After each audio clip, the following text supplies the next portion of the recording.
Just as promised, Traveler and Paimon. I'm so glad that you two came back to celebrate Lesser Lord Kusanali's birthday. Indeed. The festival's tomorrow. We've been preparing for so long that I can't help but feel a little nervous. There's no need to be nervous. Paimon's sure that Lesser Lord Kusanali will feel everyone's gratitude. Thanks, Paimon. I hope that everyone who comes to the festival will also have a good time. Speaking of which, did you manage to make your way to Port Ormos? Discover anything over there? Of course we went. A lot of things happened there. I see. Sounds like you two had another exciting adventure. If there is another chance, I would love to join. My lady, if you went to Port Ormos in your current state, we'd both be in for a lifetime of trouble. Dia! You were eavesdropping! It's called covert protection. Keeping an ear out for what's going on around my employer is part of the job. It's all right, Dia. I merely said I would like to go. I know better than to think my body could handle it. The festival's tomorrow. I've been doing nothing but causing trouble for you. So Dia, please take some time to relax. I'll be fine. Even when you put it that way, it still doesn't feel right. Don't worry, my guardian knight. Okay, fine, but only tonight.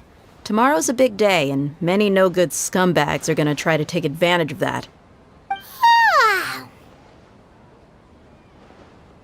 Oh, you two must be exhausted from your long journey back to the city. My apologies for not realizing this sooner. I've already prepared a room for you to rest. Please follow me. Whoa, you're so thoughtful. Paimon's so ready. One can enjoy. Welcome. Get your spices here. We've got all kinds.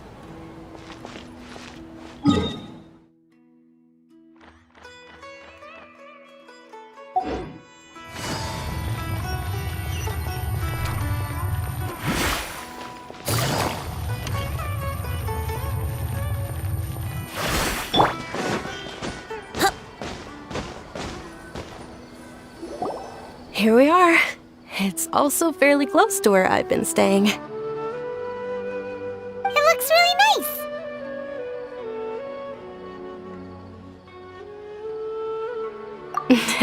Not at all. Just tell me more about your adventures when you next get the chance. That's Paimon's specialty. Paimon can tell you stories next time. Oh, if you don't mind, how about we all walk around together tomorrow?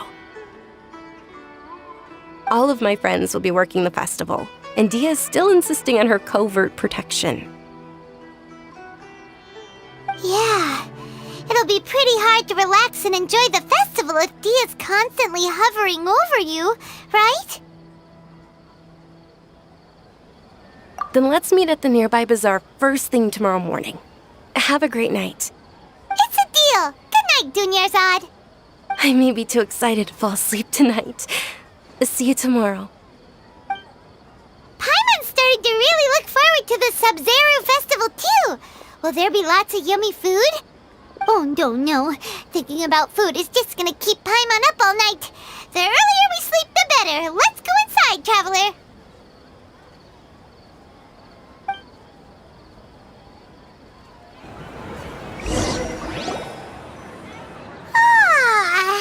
Did we oversleep?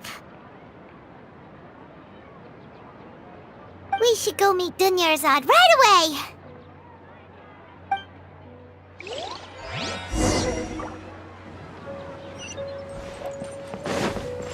Wouldn't gliding be faster?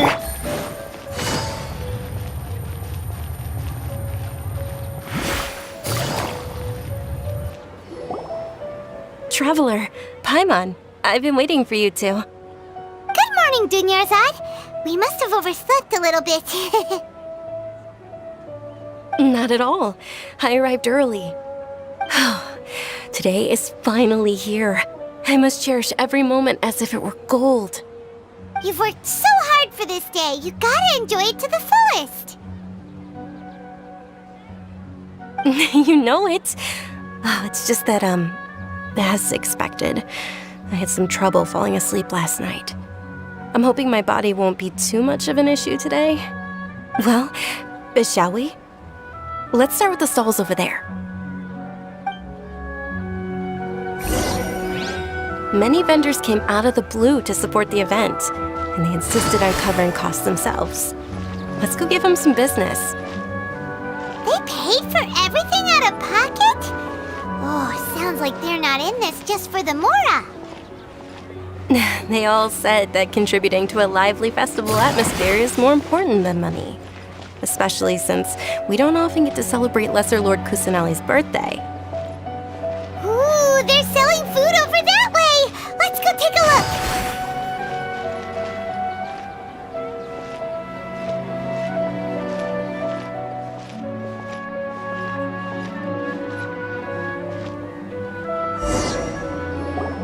This is a stall offering foods from the Haftmewa feast. Oh, you could tell straight away. I thought most people nowadays wouldn't know. Mushrooms, flowers, and all kind of fruit? It's all vegetarian stuff. Oh, Paimon's a little disappointed. So, what's the Haftmewa feast you mentioned just now? It's another Sub-Zero's festival tradition. People used to set their tables with 7 different foods. Generally speaking, the most common selections were foods like Rukashifa mushrooms, lunar lotuses, Sumera roses, sunsetias, kapulatas, hara fruits, and zaytun peaches. So, the Sub-Zero festival is a vegetarian holiday? You don't have to be a vegetarian to enjoy the spread. We just use the 7 foods to symbolize the 7 virtues of the Dendro Archon. Wait, but if that's the case, if Sumero uses vegetarian food to represent the Dendro Archon, then wouldn't the Pyro Archon's festival be full of food like roasted fowl, juicy meatballs, grilled steak? Oh, Traveler, we have to go to Natlan as soon as possible! I hope your wish comes true one day, Paimon. Thanks! Alright, how about we also check out some of these other stalls?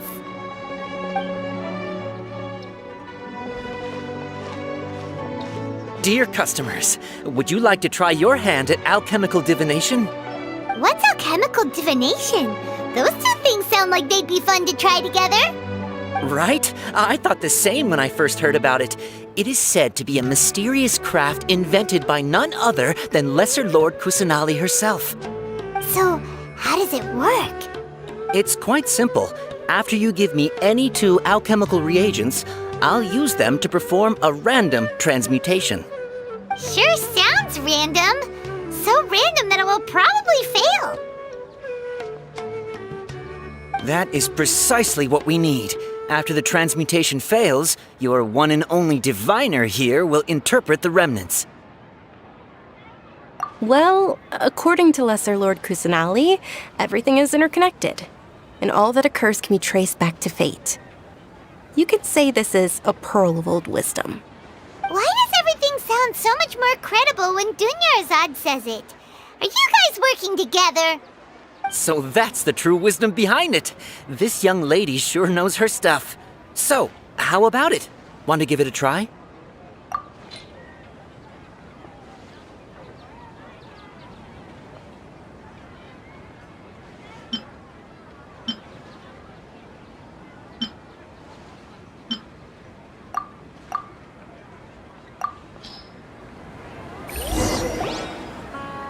Okay, one moment. It's the moon. Paimon wants to take a look too! Is it? It looks more like a pie that Paimon bit into. Generally speaking, the moon signifies... It means... Wait a moment. Is he really looking it up in a book? Oh, I remember now. It means illusions and lies. Illusions and lies? That sounds rather ominous. Yes, But this book says that if you trust your intuition and overcome your fears, the sun will surely rise. He's not even trying to hide his book anymore. Naturally, fate will only ever show you the beginning of a journey. It is up to you to forge your own ending. Oh, thank you so much. I'll keep that in mind. Oh, it's nothing. I'm just learning as I go. Guess that was still pretty interesting. Okay, on to the next stall. They say the subs...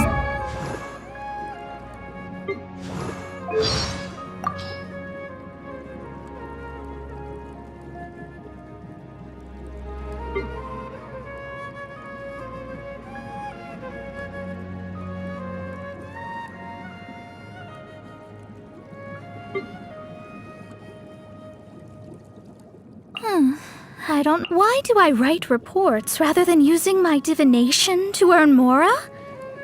I would never use hydromancy for the sake of Mora, nor did I learn hydromancy for— You want to income.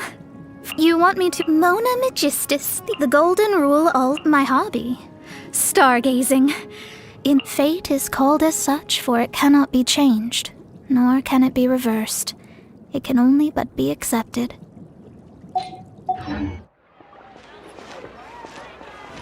Large flower carriages used to parade through the city. As they headed towards Port Ormos, people would throw flowers, candy, and liquor all along the way. Dunyarzad's eyes are sparkling right now. I wish I could have seen that spectacle. But if you ask me, I'm sure Nilu's dance of Sub-Zeros would be just as impressive.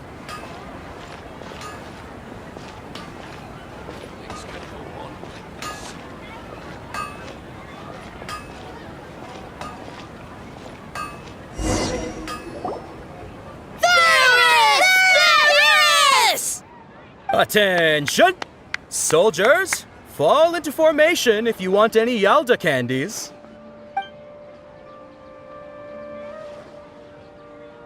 It's a weird guy with a weird hat. Hey, it's Dunyarzad! Wow! Miss Dunyarzad, the children love you even more than the Yalda candies. In the few short days it took to prepare for the Sub-Zero's festival, the children have all grown very fond of you. The Hallowed Knight of Flowers. It's an honor that you know my name. Attention! In the name of Ferris, the Knight of Flowers, I commend you on your contributions to the glorious Sub-Zero's festival. All right, little soldiers, take your Yalda candies and don't forget your loyalty to Lesser Lord Kusanali. Dismissed! Yes, Knight Ferris! Just what is going on here? Ferris, the Knight of Flowers, is another Sub-Zeros festival icon, and one immensely popular with children. In the past, the actor portraying Ferris would also sit on a flower carriage. It's all thanks to Miss Dunyarzad's sponsorship that the children can make such wonderful memories today. As are we to you, Vihar. Oh, not at all. Oh, speaking of tradition, do you want some Yalda candies? They're a festival staple, and I happen to have some boxes readied here. Take a look and pick whichever one you want. Whichever one? Don't these boxes all look the same? That is the fun part. Each box contains a random flavor. It's up to the luck of the draw. Flavors include lavender melon, hara fruit, sunsetia. Ooh, those all sound pretty good. And there's also lizard tail and oni kabuto. Huh? What's up with those two flavors? Oni Kabuto is a little spicier than Lizard Tail. Dunyarzad, you tried them before? Traveler, help Paimon pick one. Paimon wants the Sunsetia flavor. It's all right. Paimon believes in you. I also believe in your intuition. Great! These boxes of candy are numbered 1 to 5 from left to right. Which one do you want?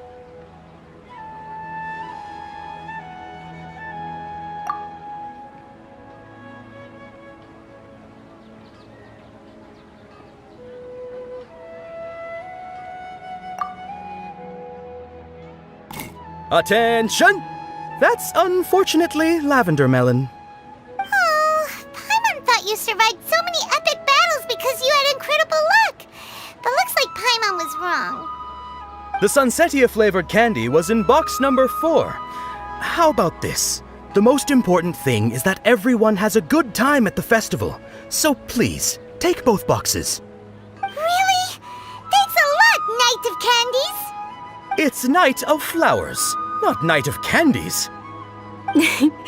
Paimon really wilted the carriageless Night of Flowers. They all basically sound the same. We got our candy, so let's keep going.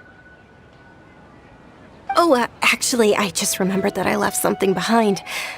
Since you're here, can you come with me to get it? Dunyarzad, you probably forgot because you're so excited about the Sub-Zero's festival. How embarrassing.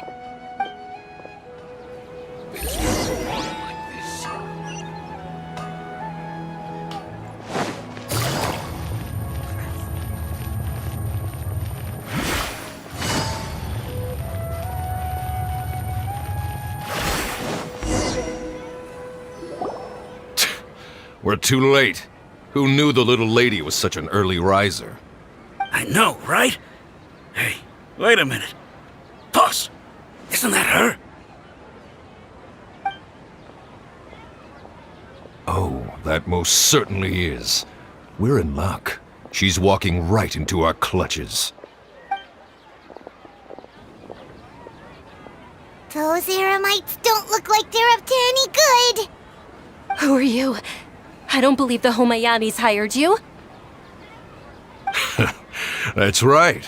We haven't received any of their mora, but I wonder how much the Homayanis would shell out to get you back. They're a gang of kidnappers! Traveler, hurry and protect Dunyarzad! Hey, did you scumbags even consider that the Homayanis might have hired a merc that outclasses you? You're Dia! Dia the Flame Mane! No wonder we mercs haven't heard anything about you for so long. You sold your unruly mane to the highest bidder. Don't speak so disrespectfully. My family started working with her as gratitude for her past kindness to us. Don't worry about it, my lady. Just some friendly banter between mercs. One punch and those rabid dogs will expose themselves for what they really are. Aren't your claws all dull by now? Don't get too cocky!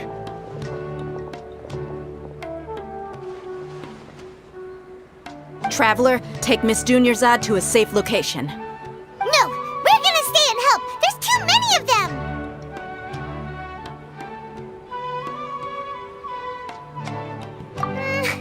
You're right. All right, fine. Please be careful, Dia. Don't waste your time worrying about me. This is my job. Look out for yourself. After I've wiped the floor with them, I'll go find you all.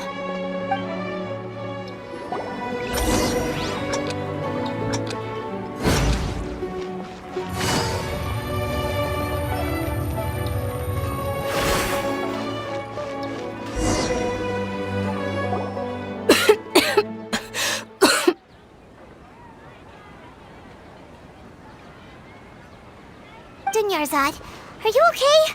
You look a little pale. Are you in shock? I'm fine.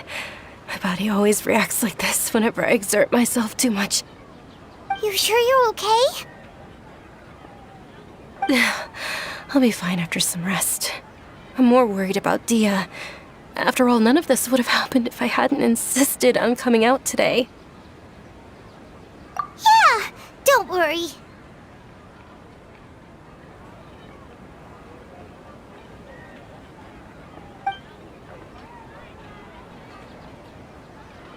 My lady, Traveler, found ya.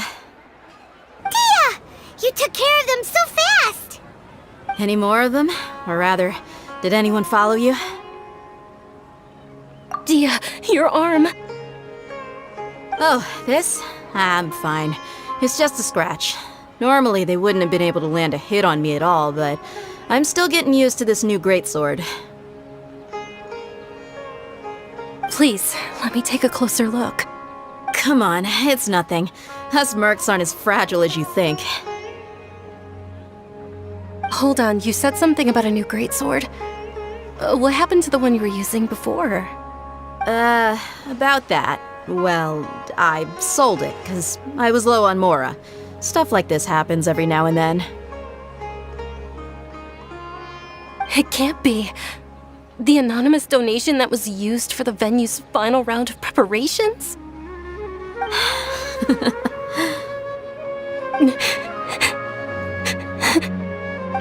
Hey, Miss Dunyarzad, I wasn't trying to make you cry. I'm not gonna lose my commission because I made my employer cry, am I?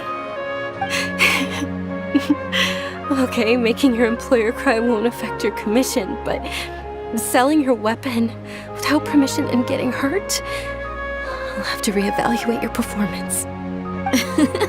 You're so unreasonable, my lady. Thank you very much, Dia. Don't be like that. I get embarrassed really easily.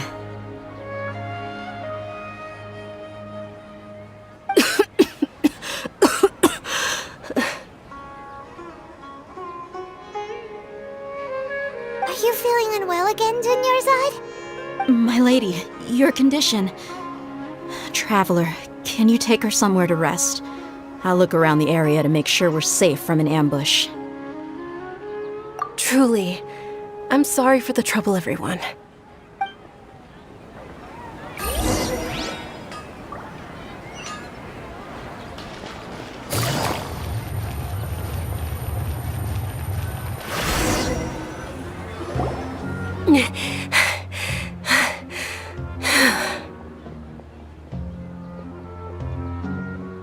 Are you feeling better, Dunyarzad? Yes, much better. Just give me a few moments and I'll be good to go. I didn't realize you were concerned about it. I guess I shouldn't continue to keep it a secret. I was actually born with Elazar. It's terminal now. Can't believe it's Elazar! Oh, you've already heard of Elazar. In that case, you probably know about its severity. Sumeru's current medical advancements still haven't been able to find a cure. The disease's progression can only be delayed through environmental therapy. Dunyarzad. There's no need to be sad. I've always lived with Elazar and I came to terms with it a long time ago. Compared to the simple fact that I'm afflicted with this, its effects on my life have been much more painful. I know that my family loves me dearly. They've done all they can to provide the best environment for me so that I can live for that much longer. However, I know I will one day succumb to this. Did you know? Before I ran away from home this time, the world outside of my home didn't even know that I existed. Since I was a child, all I could do was sit on my bed and stare at everything outside of my window. I'm sure my family's worried and disappointed in me for running away, but I just didn't want to have any regrets. I wanted to meet other people. To me, there's nothing more beautiful than being able to meet and speak with others. Not to mention the incredible time spent preparing for the festival, the joy on everyone's faces here, and all the support I've received from friends like Dia. This way, when my final day does arrive, it will be less sorrowful. At the very least, many people will remember that I once existed in this world, right? As long as you don't forget Paimon, Paimon also won't forget about you. No, even if you forget Paimon, Paimon will still remember you. Thank you two so much. I apologize for the depressing conversation. This is out of character for me. To be honest, Lesser Lord Kusanali gave me the courage to do all of this. If it weren't for her encouragement, I wouldn't have taken that first step. Thanks. There will always be frustrations in life, but I know that the point of living is not to leave behind any regrets. Oh, right! Isn't it almost time? Huh? Almost time for what? Isn't the Dance of Sub-Zeros about to begin? It's the part of the festival that I've been looking forward to the most. Nilu will recreate that legendary scene with her most splendid dancing. And the Sub-Zeros festival will conclude amid everyone's applause and blessings. And with that, my wish will also... Then what are we waiting for? Let's go to the stage! Yeah, we should still make it in time.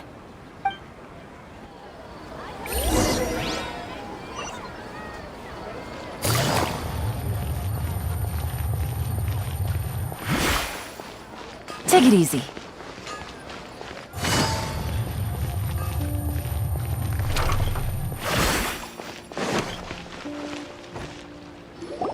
Were you not aware that the law prohibits this type of performance from taking place without prior permission?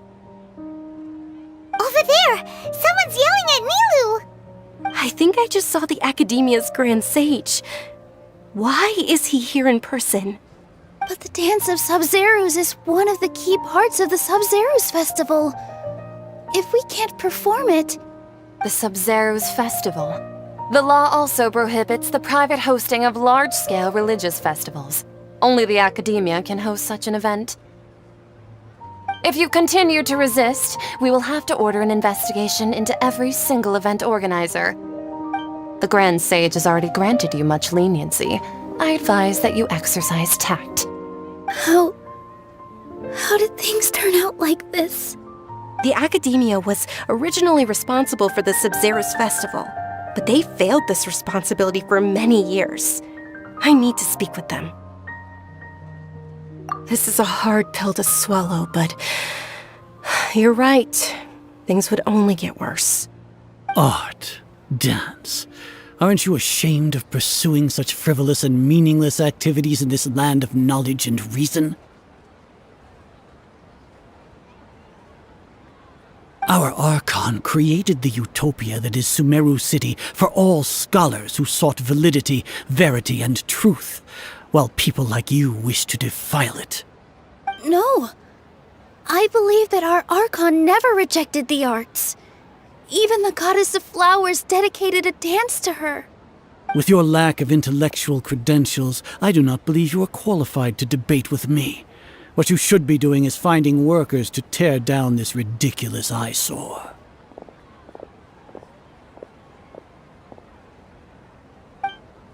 When we return, have the scribe draft an ordinance before the next Nyargarbaha Day that prohibits public art performances.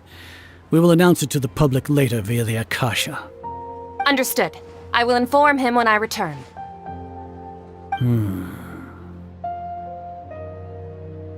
The Sub-Zeros Festival. Go celebrate the birth of that god to your heart's content. Nilu, are you okay? Oh, Dunyarzad. You all saw that just now? The Grand Sage ordered us to stop the performance. Yeah.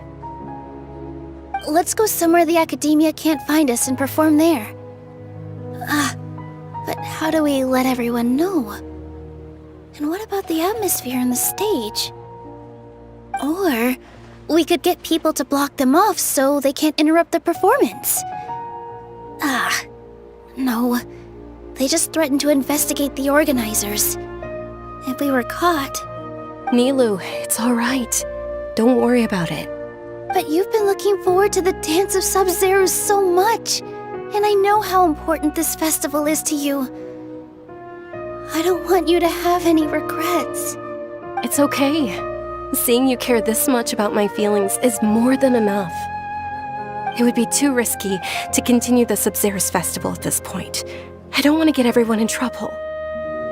If you say so. But you can sneak out for the next Sub-Zeros festival, right? We'll make sure the next one is a smashing success. The next one. Yes. Okay. It's a promise. It will be a smashing success. I can't believe this is how things turned out.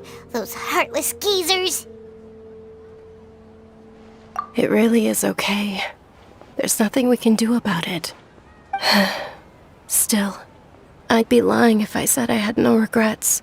I would have loved to see Milu's dance.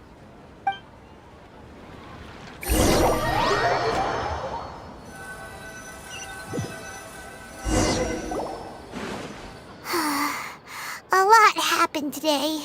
It's a shame the festival ended the way it did. Nilu and Dunyarzad promised to make the next Sub-Zero's festival a success, but Dunyarzad is running out of time. Yeah.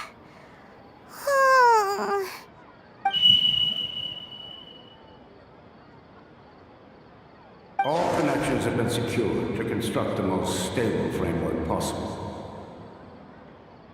The project has entered its most critical phase. Power has begun to flow from...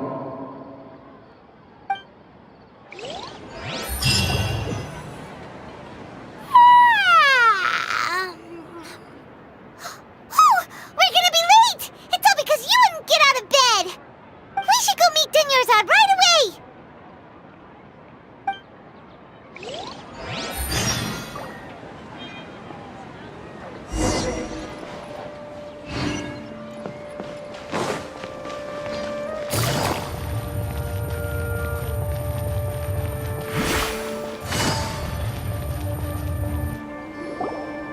Good morning, Dunyarzad. Sorry we're late. Not at all. I arrived early. You seem kinda tired. Did you not get enough sleep? I'm doing well. There's no need to worry. Shall we go? Let's start with the stalls over there. Sure! Traveler? Why are you just standing there? Let's get going!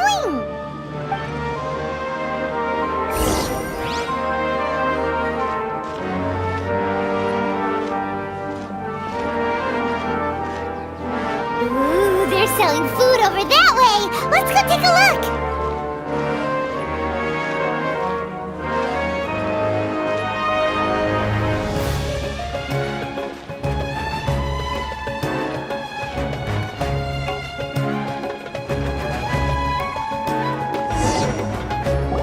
This is a stall offering foods from the Haftmewa feast. You are quite well informed, miss. I thought most people nowadays wouldn't know. They're all plants! Oh, Paimon's a little disappointed. Actually, what is the Haftmewa feast you mentioned just now? It's one of the Sub-Zero's festival's traditions. People used to set their tables with 7 different foods to symbolize the 7 virtues of the Dendro Archon. Remnants appear to be in the form of the moon. Really? Paimon thought it looked like some kind of food. The moon signifies... It's escaping me for now. Wait a moment. Is he really looking it up in a book? Oh, right. It means illusions and lies. But if you trust your intuition and overcome your fears, the sun will surely rise. Understood. I'll keep that in mind. Oh, it's nothing. I'm just learning as I go. Guess that was still pretty interesting. Okay, on to the next stall. So, where to next?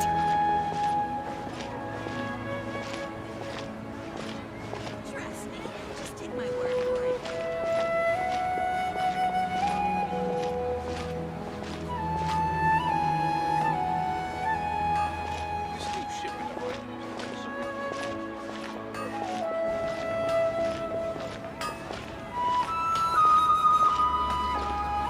Things can't go on like this.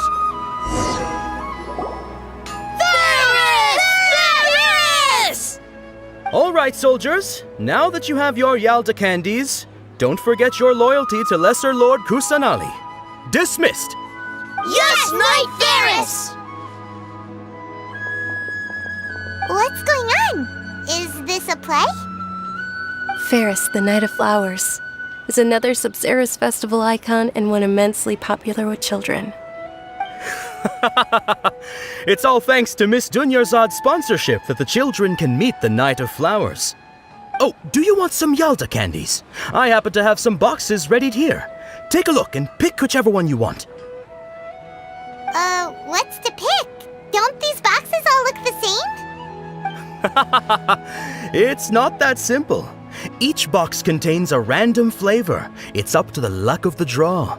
Flavors include lavender melon, hara fruit, sunsetia. Ooh, how interesting. And there's also lizard tail and oni kabuto.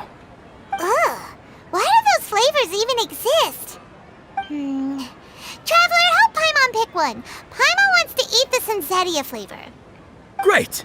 These boxes of candy are numbered 1 to 5 from left to right. Which one do you want?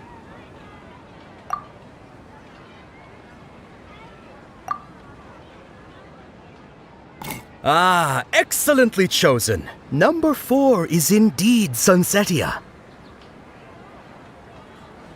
Ha-ha! Paimon bet you had incredible luck, and Paimon was right!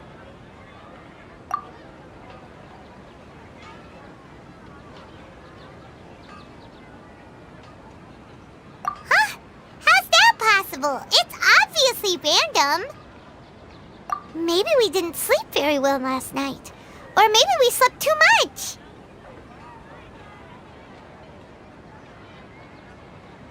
Oh, sure. Huh? Where are you going? You're just gonna walk off like that?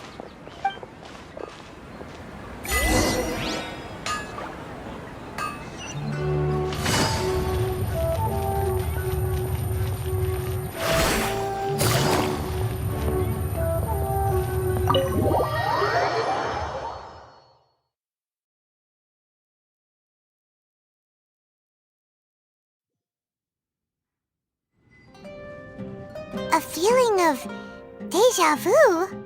Oh, Paimon knows what that is. It's when you feel like you've already experienced whatever is going on. In that case, Paimon also felt something like that today. But that's just our brains playing tricks on us, isn't it? So why'd you run here in such a hurry?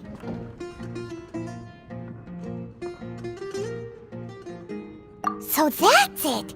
You're intentionally doing things you usually wouldn't and seeing if you still get that same feeling of deja vu. Welcome, you two.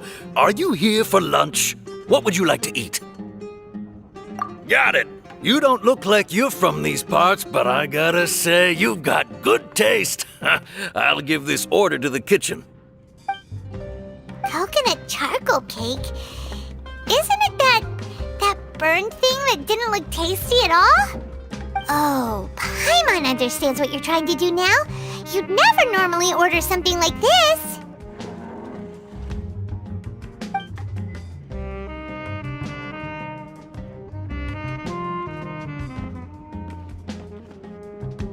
That thing?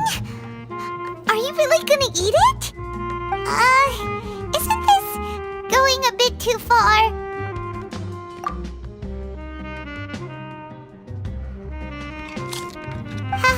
How was it? The look on your face is telling Paimon that it tasted awful. Then, you mean... That's impossible! We were just talking about how gross it looked! So, would this be a case of taste bud deja vu? Paimon also gets the impression that we've been here many times, even though we aren't regulars. How about we go out again and try something else?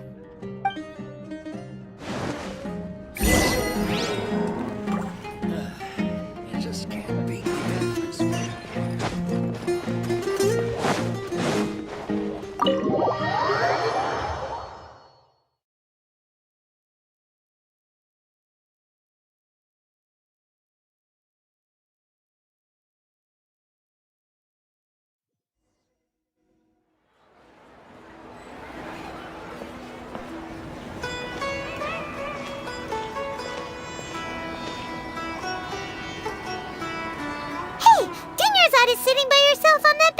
over there.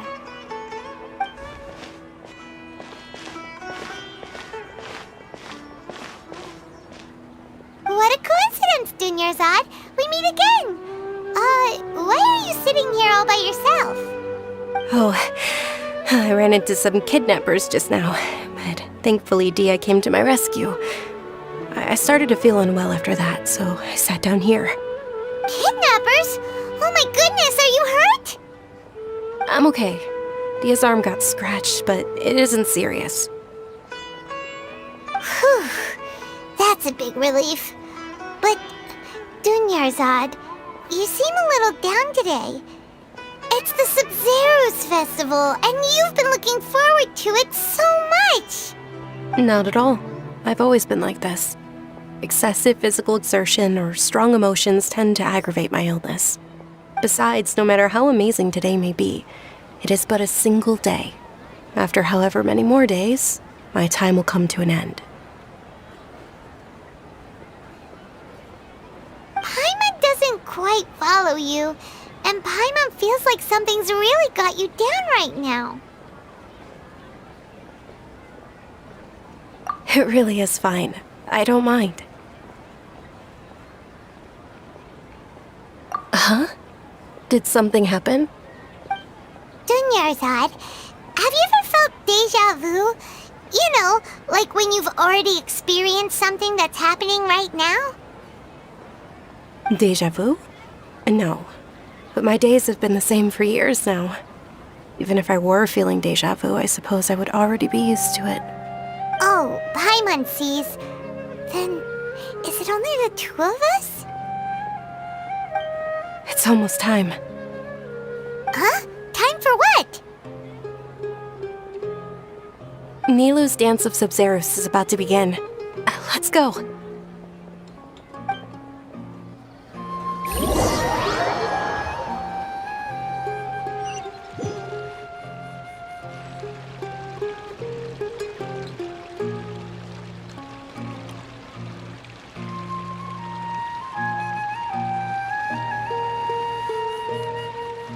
With your lack of intellectual credentials, I do not believe you are qualified to debate with me. What you should be doing is finding workers to tear down this ridiculous eyesore. When we return, have the scribe draft an ordinance before the next Nyagarbha Day that prohibits public art performances. We will publicly announce it later through the Akasha. Understood. I will inform him when I return. The Sub-Zero's festival. Go celebrate the birth of that god to your heart's content.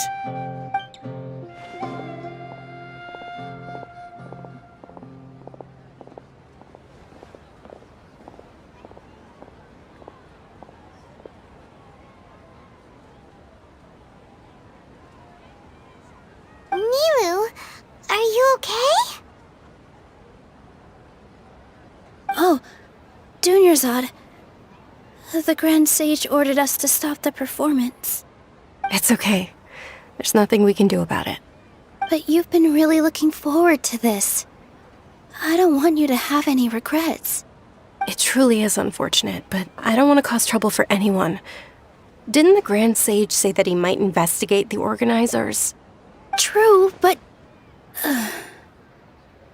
Well, okay. I'll just have to try again next year. The next festival. I probably won't be around by then. Wait, what did you just say? No, nothing. I'll be heading back to rest. Thank you for your help, everyone. Paimon can't believe what those heartless geezers did!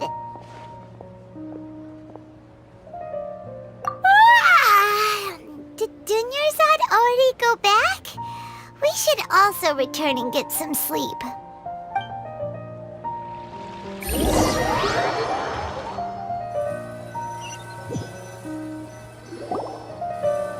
So, in the end, you still couldn't figure out what that deja vu feeling was all about?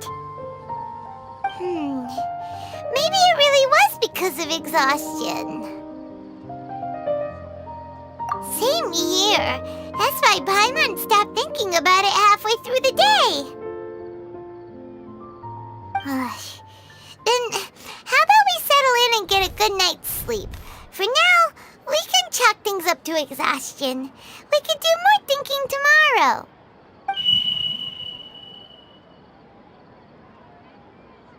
Observing a modest drop in the output of jnana energy, but values still remain within normal parameters. Continue to monitor for variances in the data and find the cause as soon as possible.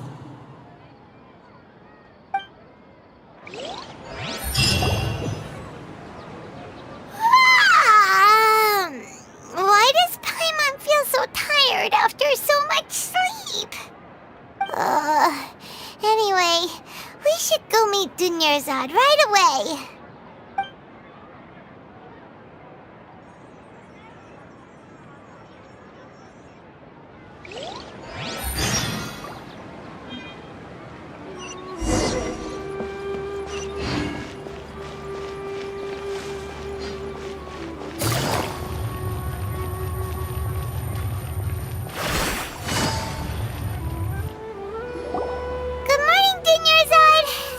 Keep you waiting. Not at all. I arrived early. Huh? Paimon thinks you sound kinda tired. Did you not get enough sleep? I'm doing well. There's no need to worry. Shall we go? Let's start with the stalls over there. Great idea! Let's get going! Traveler?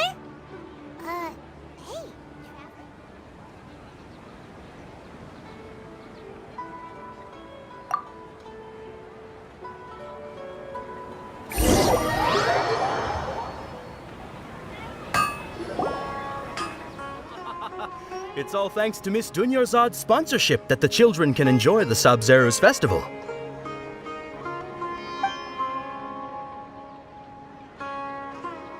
Oh, are you interested in Yalda candies? I have some boxes of candy here. Pick whichever one you want. Not much of a choice. All these boxes look the same. It's not that simple. Each box contains a random flavor. It's up to the luck of the draw. Flavors include lavender melon, hara fruit, sunsetia. They all sound pretty tasty. And there's also lizard tail and oni kabuto. Huh? What were those last two? He'll help me choose. Paimon wants to eat the sunsetia flavor. No problem. These boxes of candy are numbered 1 to 5 from left to right. Which one do you want? Oh, I like your confidence. No hesitation at all. Oh, congratulations! Number 4 is indeed sunsetia.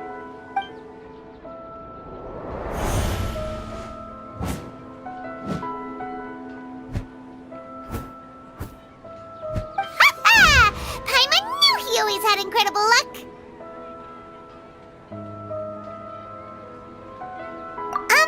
Paimon's not really interested in the other flavors. Wait. How did you know?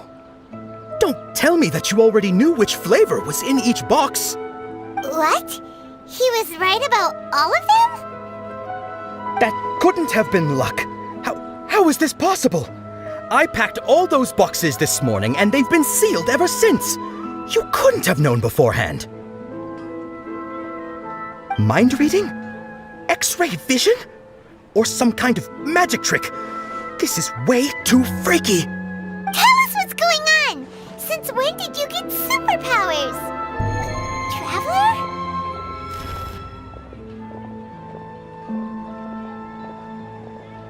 Hey, where are you going?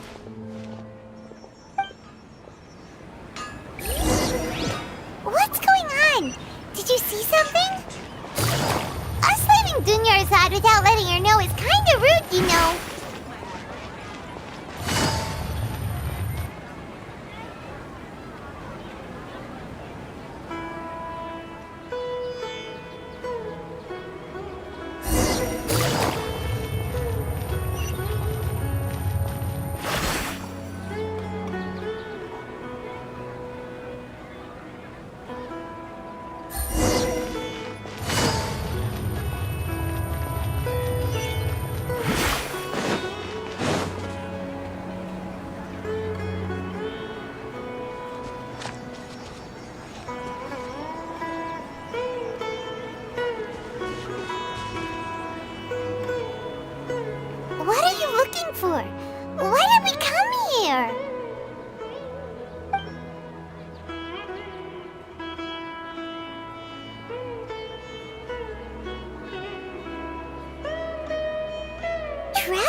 happening here?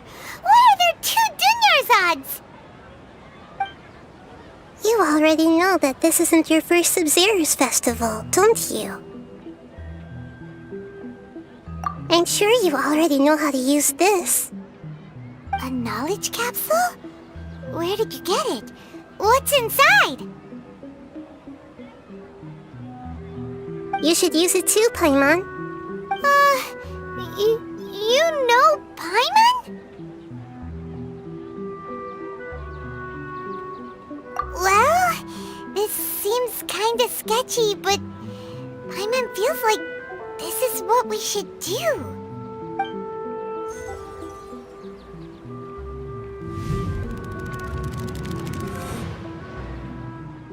What the? This is our 20th time at the Sub-Zero's festival? Huh? No. The 30th? 40th? Just how many times have we been to the Sub-Zero's festival? Have we been trapped in a single day? If it weren't for you, we wouldn't have even realized. What the heck was inside that knowledge capsule? Your memories are still scrambled? Try your best to remember. This isn't the first time we've met, and I answered that question a long time ago. Let Paimon think. Oh, it's coming back.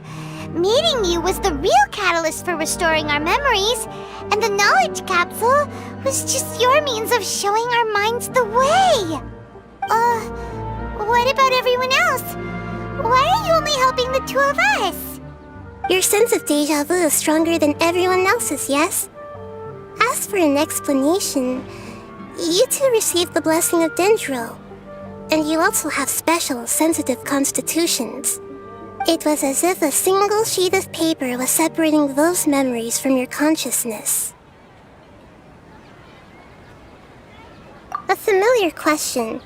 I think this is the 7th time you asked that. As you can see, she isn't doing well. You probably sensed it too. The Dunyarzad you were just with is different from the first Dunyarzad you met. That first Dunyarzad is in front of you right now, and she doesn't have a lot of time left. Looks like you're almost done sorting out your brain. Oh yeah, I'm Nahida. Good, you passed the test. What's happening? You can awaken our memories, and you seem like you know what's going on. Oh, wait, please don't tell Paimon even you don't know. Everything in this world runs in a loop. This cycle is called the samsara. You, me, and everyone else are all stuck inside the one-day samsara. As for the truth, that's on you to find out. If you were told the truth instead of discovering it yourselves, it would literally blow your minds. I don't know how you'd be after that. I can only give you surface-level help, like bits of information and subtle hints. For the rest of the time, I'll be doing all I can to slow down Dunyarzad's illness. She looks like she isn't doing well at all. Her illness gets worse after each Sub-Zero's festival. If we can break out of the samsara, I might be able to save her. But as things are right now, she's just a small bird in the sky that's about to lose its last feathers. All I can do is raise a gale to delay her fall. You sure love to use weird analogies. Analogies are wonderful tools. They let you use existing knowledge to understand unfamiliar things. Okay, so, with what you know so far, what do you think the truth is?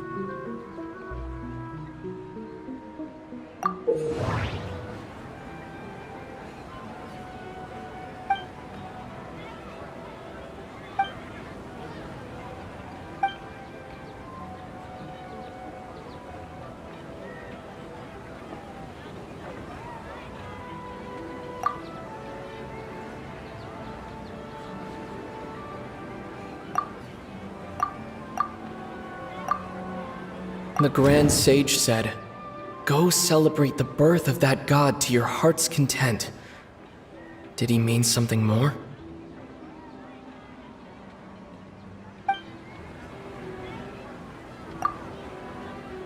We've already experienced the Sub-Zerus festival many times, and the day of the festival seems to be in a perpetual samsara.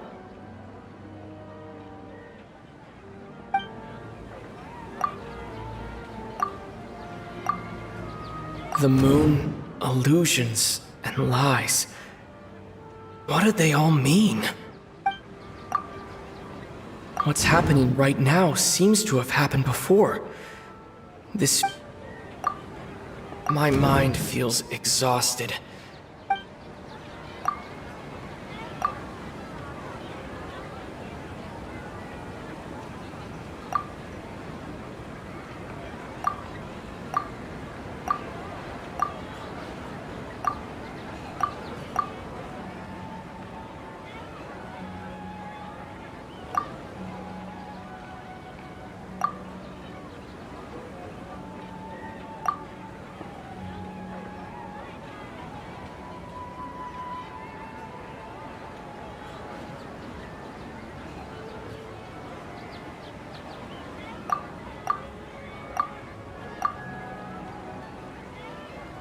My mind feels exhausted, even though I haven't done too much thinking.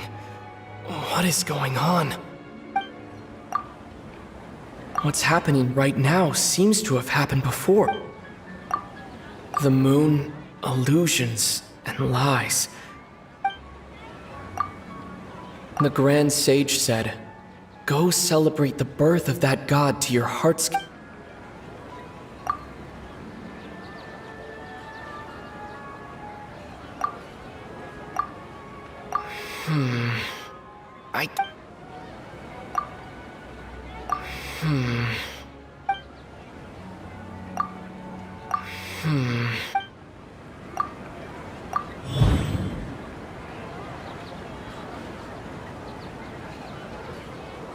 That should be it. The flow of time is endlessly cycling within one single day.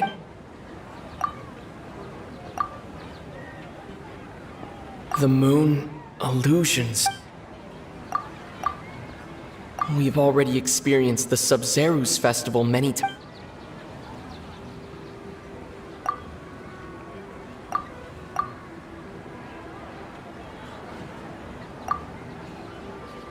That doesn't sound right.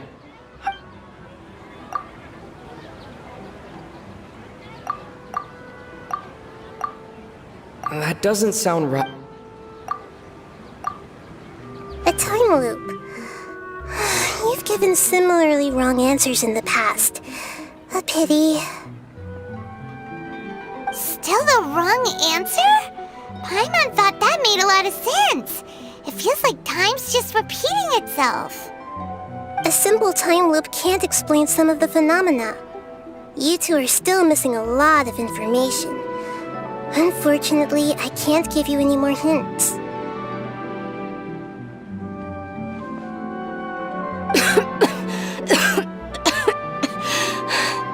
Dunyarzad! The Sub-Zerus festival is happening every day, but that doesn't mean we can waste an infinite amount of them. Hurry and find the truth before today's festival ends.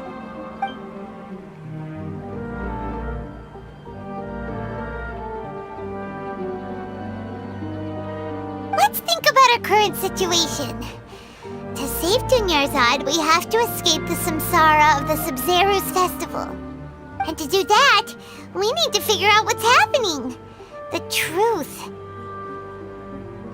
Nahida rejected the idea of a time loop, so we must have missed something, right?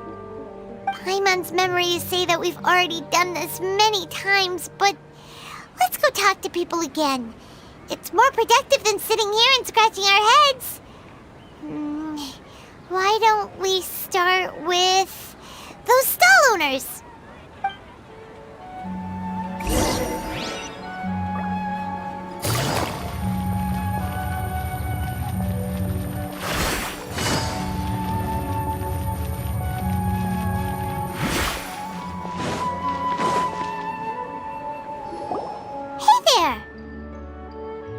Hey, it's you guys again.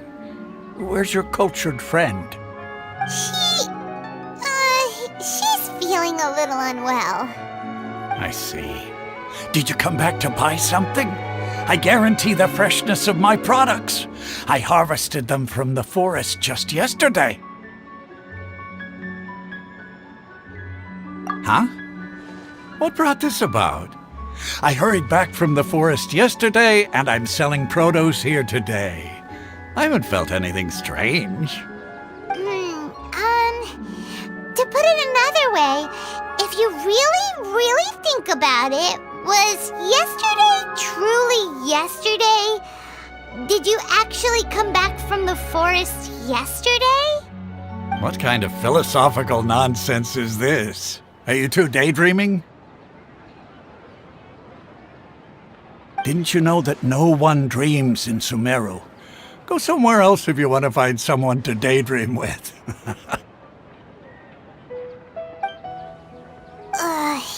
He actually has a point. Is this a dream? Is everyone dreaming? True. It's so weird that people here don't dream. Why is that? Anyway, if this all really were just a dream, we would have woken up a long time ago. Let's keep asking around.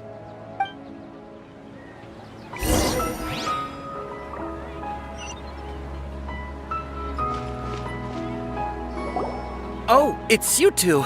Was my divination so accurate that you felt compelled to compliment me in person? Ooh, I knew it! I told you, the god's divination is highly accurate. You just hadn't fully understood its significance yet. You're really excited about this, huh? That's exactly why we came back. Help us better understand it. Help you better understand it? Well, that isn't exactly what I excel at. So, you're admitting that you don't have a clue? Anyway, what kind of situation did you get into? Huh? Hold on a second. I thought you guys just lost your wallet or fell for a scam. What you just said, are you serious? Does that kind of thing actually happen in real life? Paimon knew you weren't going to believe it. Marvelous. Truly marvelous. I believe you. Recall the interpretation of your divination, the moon, illusions, and lies. It really felt like an omen. When you say it like that, the divination does sound like it's related to what's going on. Can you read any more into it? I believe that the Archon's revelations are never more than vague hints. Anything more specific is beyond the reach of mere mortals. The book only says, if you trust your instincts and overcome your fears, the sun will surely rise. So that's how it is. Looks like fortune-telling is just fortune-telling. It's no good for practical problems. We haven't made any progress. Who else can we talk to? Paimon remembers that we tried talking to her a couple of times, but she always thinks we're playing pranks on her. You think she'll brush us off again? Yeah, if we tap into Dia's strong sense of responsibility as a mercenary, then she'll definitely take us seriously. At this time of day, Dia's probably just finished beating up those kidnappers. Let's go find her.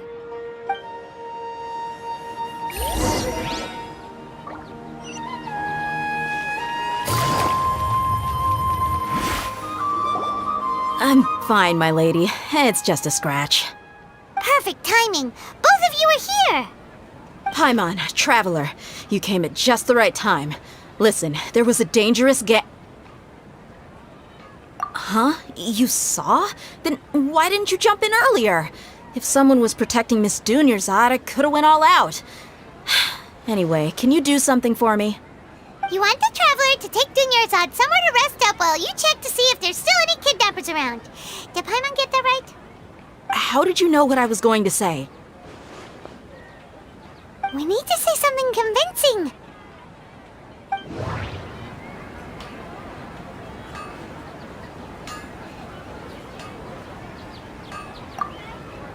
Dia sold her greatsword to raise additional funds, and then she was injured because she wasn't used to her new weapon. The moon, illusions, and lie. My mind feels exhausted, even though People in Sumeru don't dream. What a strange phenomenon.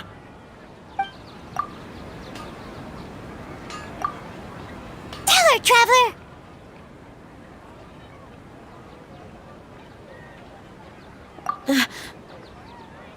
I didn't tell anyone about that.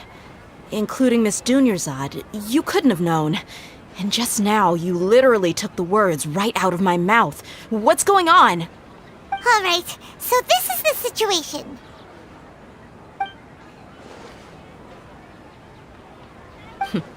It's kinda hard to believe what you just told me. First, let me make something clear. Most of us desert dwellers might not be the scholarly type, but we do have basic common sense. She's quieter than usual. Uninterested in anything and really gloomy. Yeah, she isn't the same as before, but her parents said that this is how she was like at first. Huh? At first? I don't quite understand what you're all talking about.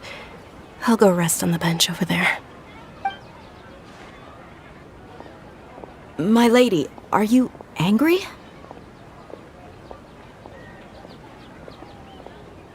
All right, I'll give you the benefit of the doubt since you knew about my greatsword. Let's make this a quick trip. Miss Dunyarzad isn't completely safe here.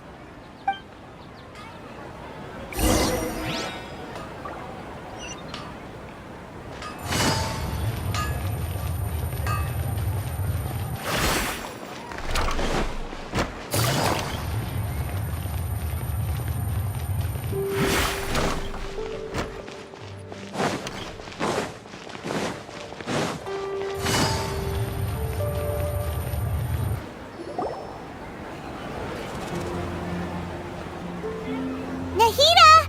We brought a friend! Are you busy? I thought I told you that it won't help to bring anyone here. We just wanted her to see the real Dunyarzad's condition. The real Dunyarzad? Where and who are you talking to? Huh? I told you that you two are special. Other people can't see me or Miss Dunyarzad here.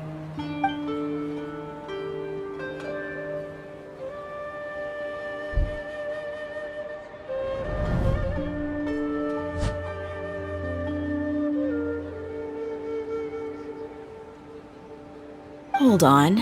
Over there. Is that? Wow. How perceptive. Does she have invisible antennae? Miss Dunyarzad, she's lying down here, isn't she? How's she doing? Her condition's really bad, and she's basically in a coma. How did you know she was here? I can sense her aura. There are also lingering feelings of something like regret or disappointment. What happened? Do you believe us now? The Sub-Zero's festival has been repeating itself. So, you think the sages are behind this? Yeah, they've always been against us. Wouldn't surprise me if they're using the Akasha to intentionally repeat the Sub-Zero's festival as a sick joke. You have a point.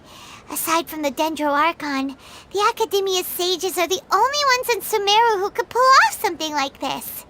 Maybe there's more to the Akasha than we know.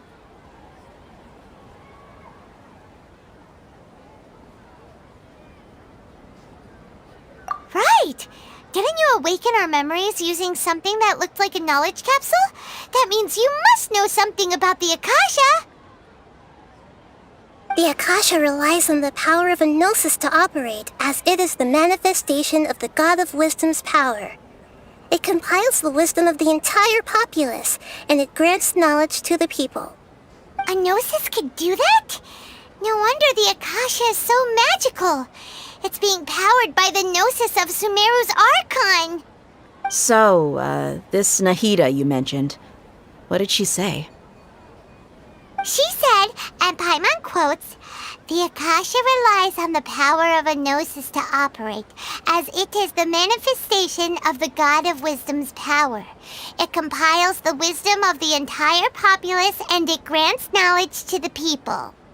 Compiles the wisdom of the entire populace and grants knowledge to the people. Wait. I get the grants knowledge part. That's what people have always used the Akasha for. But compiling the entire populace's wisdom? How does that work? Did she mean that the sages enter new knowledge into the Akasha?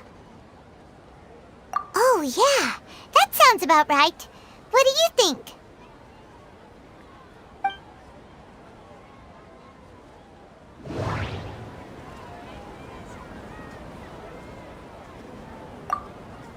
People in Sumeru don't dream. What a strange phenomenon.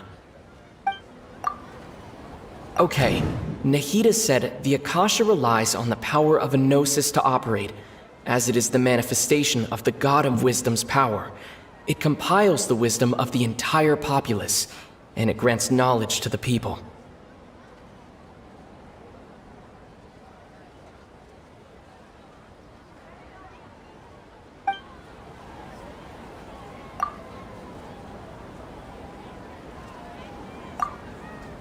That doesn't sound right. That doesn't sound right. I need to care. My mind feels exhausted, even though I haven't done too much thinking. What is going on? You mean the Akasha is causing our mental fatigue? Huh. Now that I think about it, my head's been feeling unusually heavy.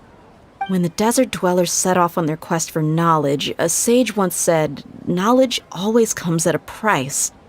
Compiling the entire country's knowledge. You think the Akasha pulled a 180 and is extracting information from us? Who knows? The Akasha can put knowledge into our heads, so who's to say that it can't also poke around in there? We don't know any specifics. What's the point of doing something like that? Just think about it. If you could combine the knowledge of every single person in Sumeru, then you can basically turn Sumeru City into a single massive brain. This hive mind could make breakthroughs in problems that even the smartest geniuses can't crack. An excellent deduction. And the analogy comparing Sumeru City to a massive brain? I love it. In that case, we should take off our Akasha terminals right away. Maybe that'll solve this problem. Yeah, I was only wearing this for show in the first place. Didn't expect the sages to cook up such a conspiracy.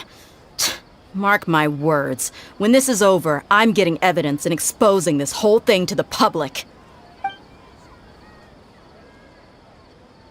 How does everyone feel? Huh? What is it? Oh, that! Paimon knows what you're talking about. It's a single soft beep that sounds like it's coming from the Akasha terminal. The sound of a beep. Could it be a prompt tone for when the Akasha is operating? That's probably an important clue. We weren't using our terminals, but we heard a beep anyway.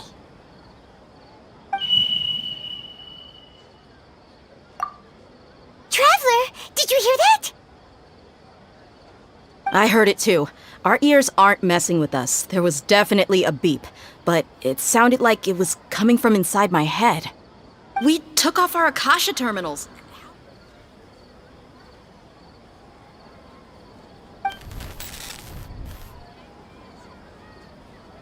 Phase runtime has exceeded its expected length. At this rate, there may be casualties. But We cannot lose all of our progress.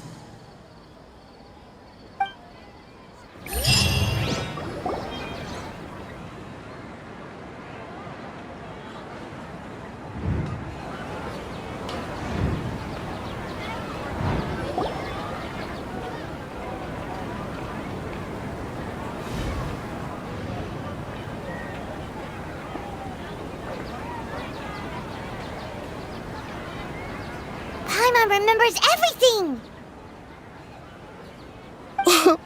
Good. You adapted quickly this time. We definitely took off our Akasha terminals last night, but we still heard that beep. Why is that?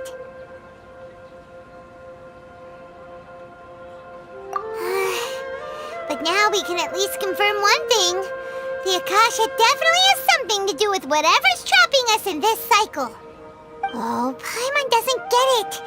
Why would the Akasha go this far if all it wants is everybody's wisdom? It's extremely difficult for lab rats in an experiment to understand why they're being treated the way they are. If we're lab rats, then what are you? Nahida, you've never told us anything about yourself. I guess I'm the moon. The moon? Wasn't that the result of our divination?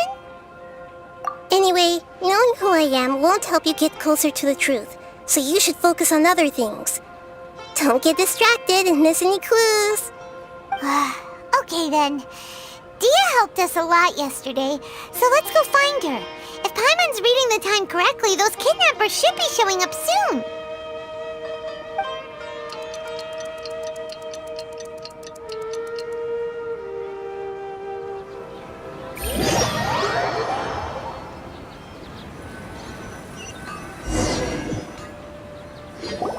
Ah, there you are. I've already taken care of those kidnappers. My lady, did you get hurt? Dia? What's wrong? Why are you both gawking at me like that? You didn't get hurt this time. Huh? What do you mean this time? Why are you so surprised that I managed to get out unscathed? Those kids were amateurs.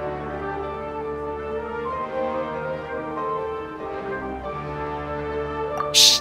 How did you know about my greatsword? I haven't told anyone about it. Please, don't tell Miss Dunyarzad. So Dia's lost her memories after all. Anything strange? You already know that I got a new greatsword.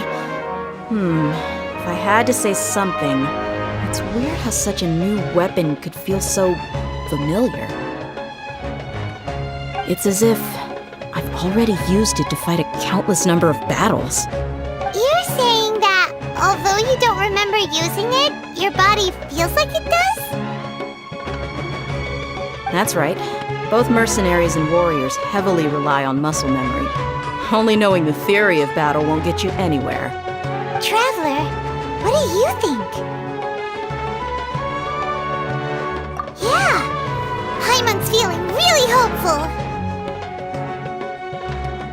Oh, you're right! Earlier in the Samsara, something like this would have never happened. I have no clue what you two are talking about, but it's still dangerous here, so... So you want us to take Dunyarzad somewhere else to rest while you check if there are still more kidnappers around, right? How did you know what I was gonna say? Can you read minds? Forget it. Go and do your thing.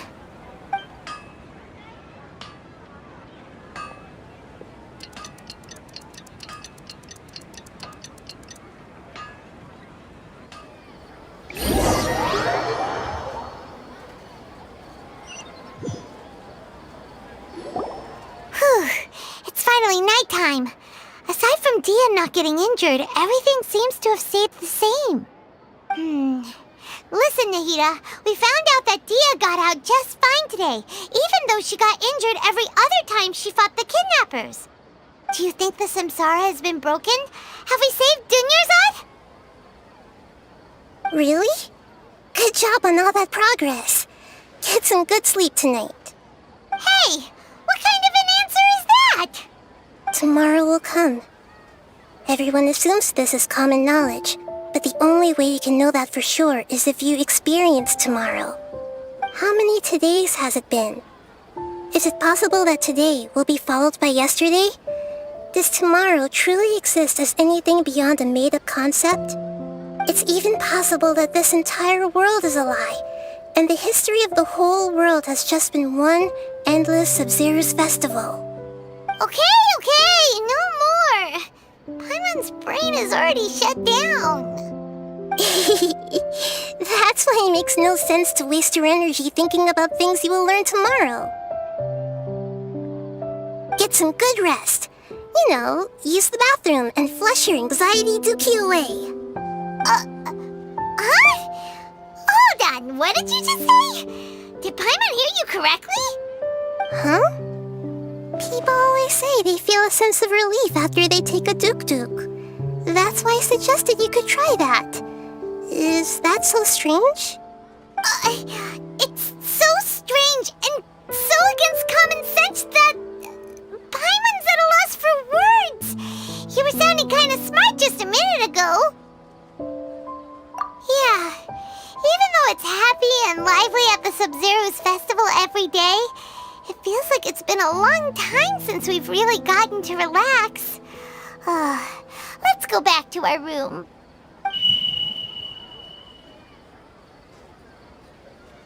Continue the harvest. Compared to what we stand to achieve, these sacrifices are trivial.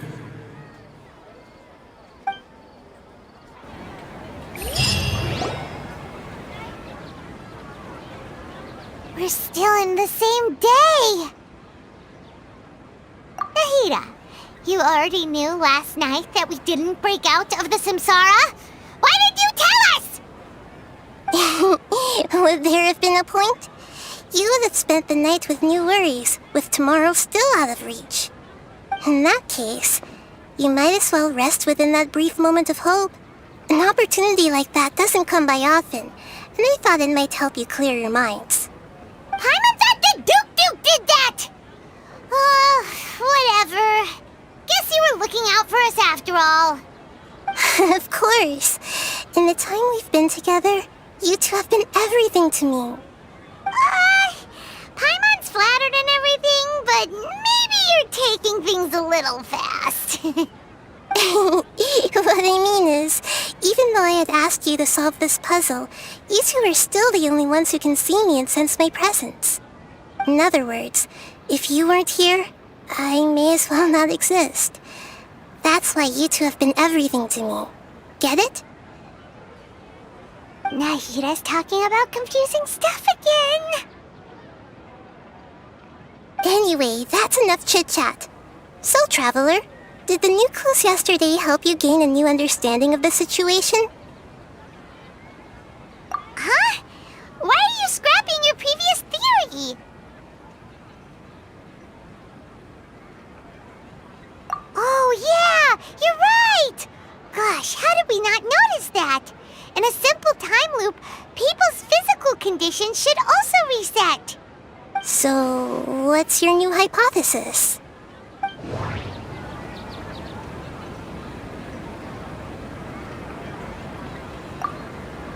The beep is a prompt tone for Akasha operations. We still hear it every night, even though we removed our Akasha terminals. We've already experienced the Sub-Zero's festival many times, and the day of the festival seems to be in a perpetual samsara.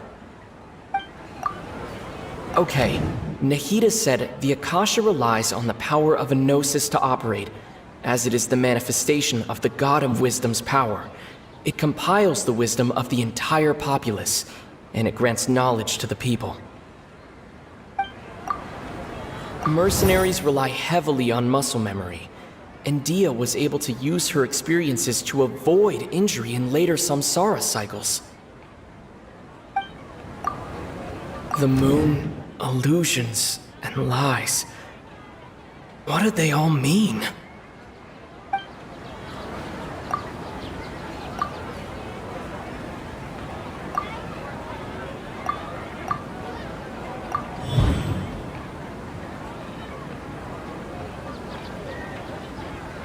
If all our memories of a day are erased at the end of that day, then we would unwittingly relive the same day again and again.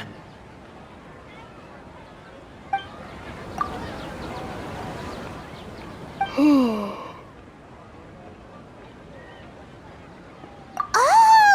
Then the beep we hear every night could just be indicating the deletion of our memories! That's why when we wake up, everyone thinks the Sub-Zero's festival hasn't happened yet! It's already the next day, but everyone still thinks it's the day before! But muscle memory can't be erased. That's why Dia has been getting better at using her greatsword. Now everything makes sense! A brilliant deduction. Nahida, tell us if we're right or wrong. To put it simply, it's as if you've mistaken a pyro crystal fly for a firefly in the night. You lost sight of its true nature because you focused too much on your perception that it glows. That isn't simple at all! Why don't you go talk to Miss Dia again? You might learn something new. Right! She did help us find our latest clue after all. Let's go!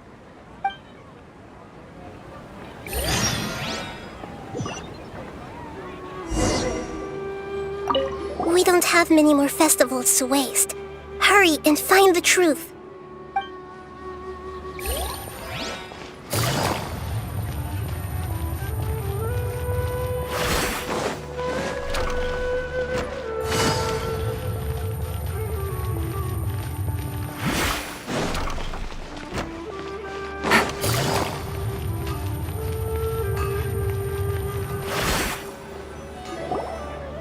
There you are. Really took me a while to find you. As expected, Dia also didn't get hurt today. Get hurt? Why would I? Don't underestimate me. Well, you're still getting used to your new greatsword. Huh. Truth be told, I also think it's pretty strange. It just suddenly felt so familiar in my hands and... wait a second! How did you know I got a new greatsword to begin with? I didn't tell anyone about it. Traveler, could you explain the situation to her today? Paimon's gotten a little sick of doing it. Oh, that works!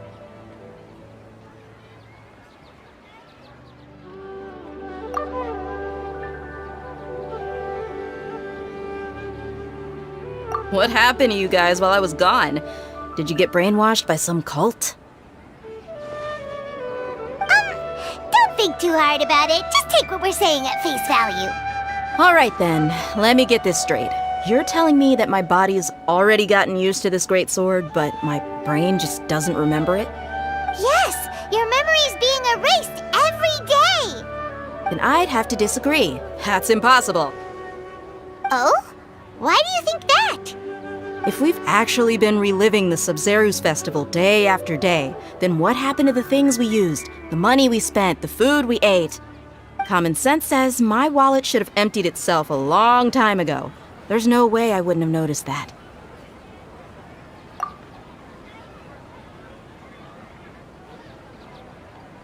Right! They could use the Akasha to record what everyone did that day, and then use the city's resources to replenish everything! It's not very likely, but it's also not impossible.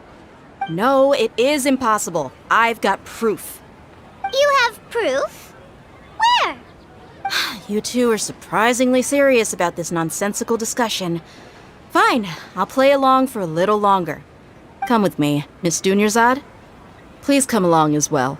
I still can't guarantee that this area is safe.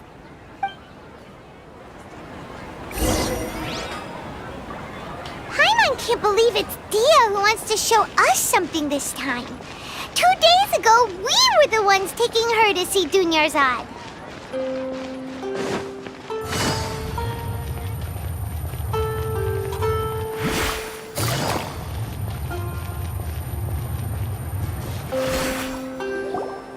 This is it.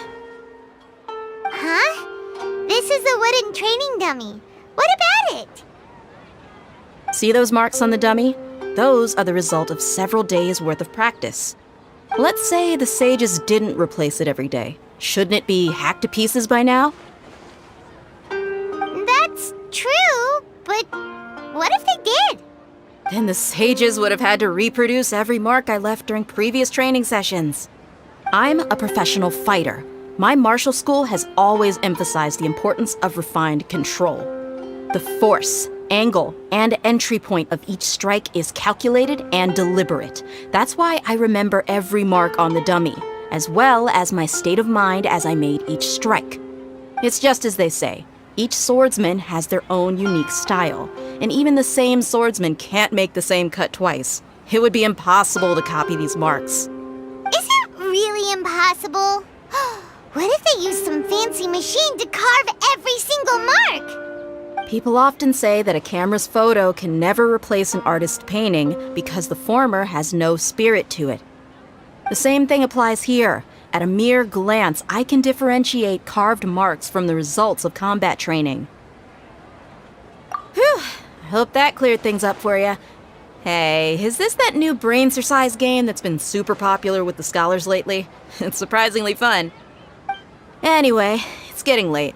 I should escort Miss Dunyarzad to Nilu's stage. See you later.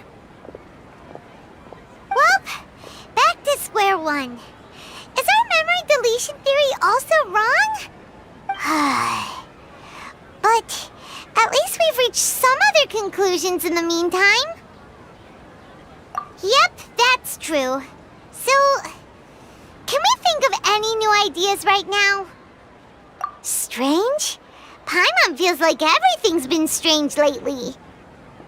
Huh? Leaving the city? You're right! It's really strange how we never thought of such a simple solution!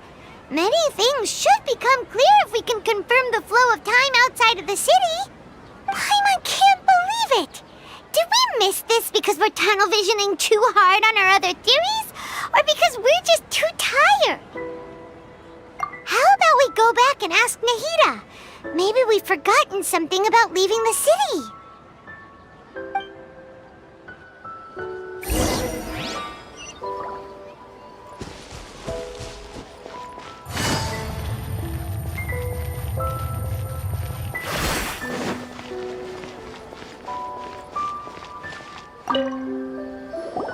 Nahida, we're back! You're back early today. Did you find something new? Sort of. We're mostly sure now that we're not in a time loop. And we also aren't in the real world. But at the same time, we have a new question. Leaving the city. As far as I remember, you've mentioned your plans to do that twice before. We did? But we don't remember anything. What happened after we talked about those plans? What did we say when we got back? Let me think. I don't think you ever actually told me what the outcome was. Oh, it's probably more accurate to say that both times you never came back the whole night. But you two sometimes stay out the entire night anyway, so at the time, I didn't think too much about it.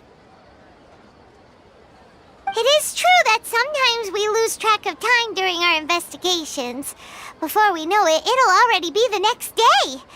But still, neither of us remember anything about leaving town. Really? That's kinda strange. In theory, I should have already awakened all your memories.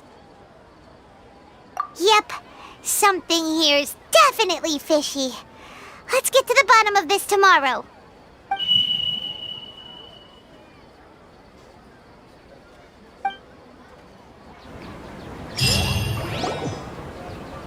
Our memories are back! About that. Well, where should Paimon begin? Traveler, aside from your memories that were just restored, I have another message for you. Listen to it and you'll understand. Can't go back. There are countless spaces here. Our Sub-Zeru's festival in Sumeru City is just one of them. Traveler, you should be missing 2 days' worth of memories. Paimon will fill you in. It's time to carry out our plan! today. Okay, let's go!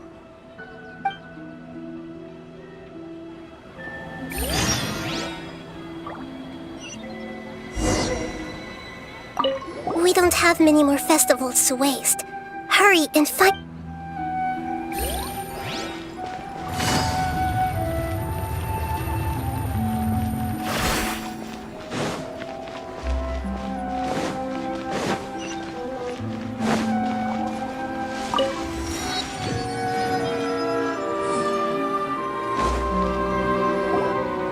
Why can't we leave the city? What is the Academia up to now? Don't ask me. It's not like I can tell you anything. This is a direct order from the Grand Sage. Just wait until tomorrow. I have a real emergency. My goods have already arrived at Port Ormos. If I don't hurry, they'll be stolen. That's your problem. Make sure you make a request in advance next time. But it's not like you can just predict business matters in advance. It looks like the Academia already announced a lockdown for Sumeru City today. How completely unsurprising. Let's go and question them. Hello, sir. Why can't we leave the city today? Here we go again. Don't ask me. I don't know either. We just received an order that no one is allowed to enter or exit Sumeru today. They didn't tell us anything else. Angering me won't get you anywhere. If I had that kind of insider info, I would have left this stupid post long ago. It looks like he really doesn't know. If we can't get anything out of him, let's take matters into our own hands. Why don't we climb over the walls? Those guards can't be everywhere at once. This is a good spot, and the guard hasn't noticed us at all. Let's hurry! Huh? Why? Are you going to leave Paimon behind? But what if things get really weird out there and you get into some trouble? Then Paimon won't be able to help you. Oh, Paimon knows that Paimon can't do much, but we've always been together, haven't we? Okay, Paimon will wait for you. Promise Paimon that you'll come back as soon as possible. Just a quick look. And please, be careful.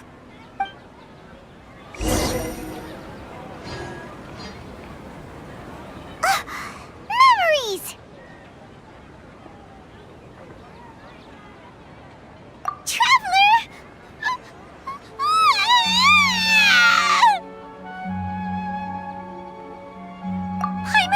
Paimon would never see you again! You just disappeared! Paimon waited for you for hours and hours at the city wall and you never came back! You promised Paimon that you were only taking a quick look! Paimon, calm down. He's here now. I don't think he understood what you were saying. Paimon doesn't care! Paimon wanted to go look for you, but you also said that Paimon should stay! Paimon was so worried and so scared the entire day!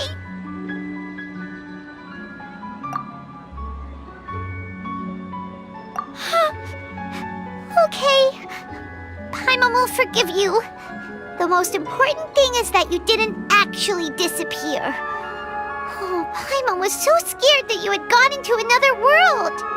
Okay, Paimon, can you tell us your perspective of what really happened yesterday?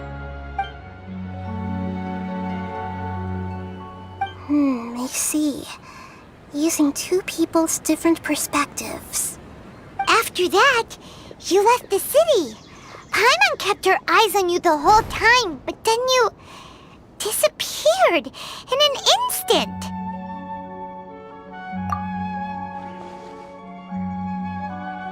No way! Paimon was watching you with the fullest attention. What's your perspective, Traveler? You sure you don't have any memory of this? I guess that explains everything. You also lost your memories the last 2 times you tried to leave the city. Those days' memories can't be awoken. So, If we leave the city, our memories will be completely erased? It really sounds like something big outside of the city is being hidden on purpose. But this way, we'll also never discover what's outside. Something like a message? But how can we send it back?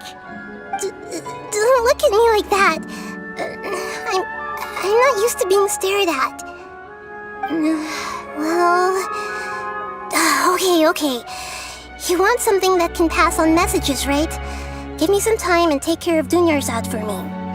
Yep! Now we're talking!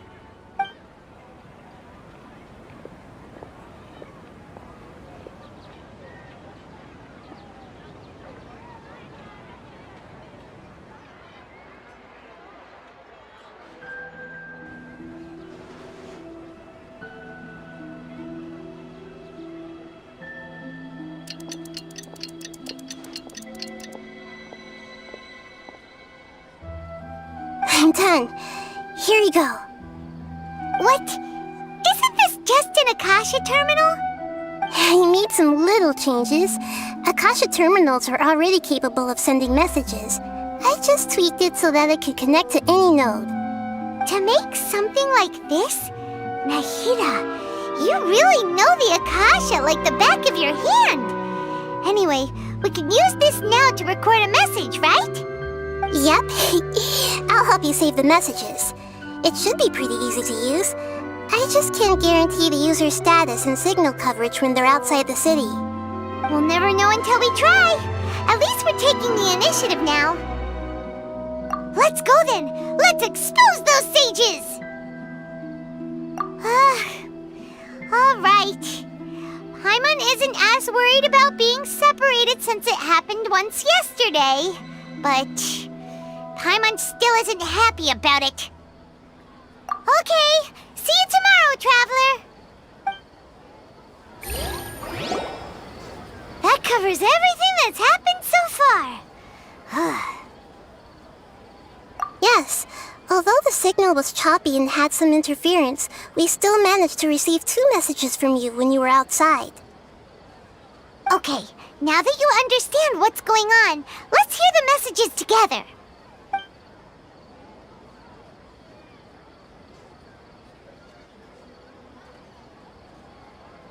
Can't go back. There are countless spaces here. Our Sub-Zeru's festival in Sumeru City is just one of them. I've entered another space. Before me are flowing sandstone and howling fish. Impossible and surreal sights. All these spaces are empty except for the occasional ones that contain mute puppets rather than people. I can't sense any human presence.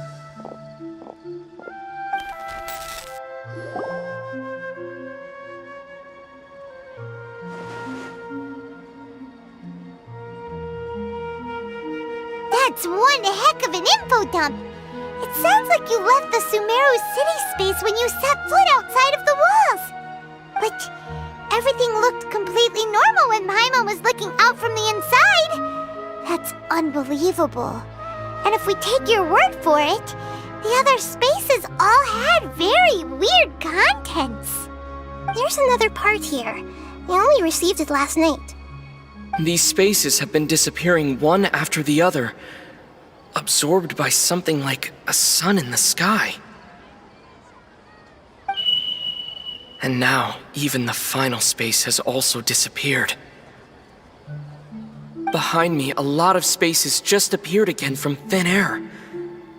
I get it now! Those spaces are actually...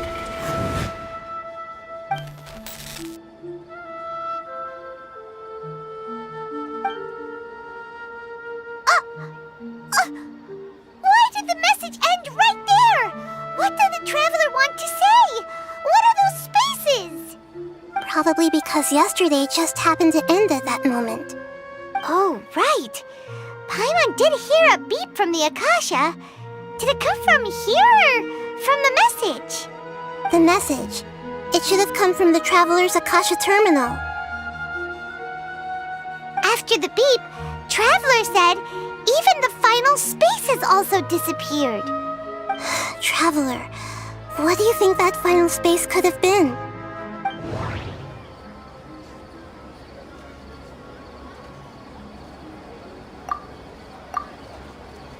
All the bizarre spaces I saw outside the city had one thing in common: a lack of human presence.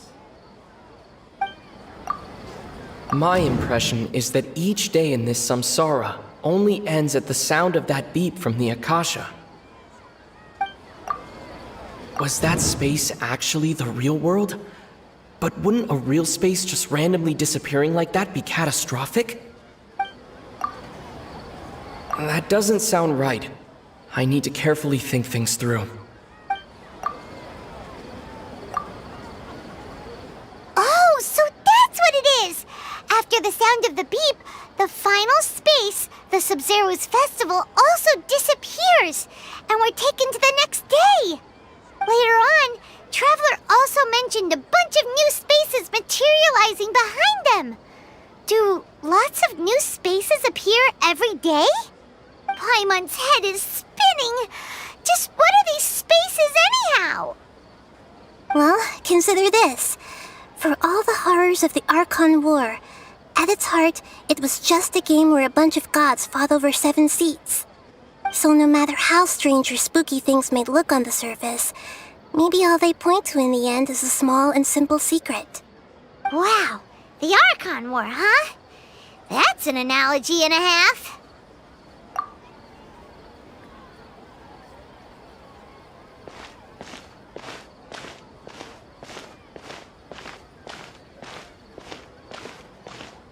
Hey, where are you going?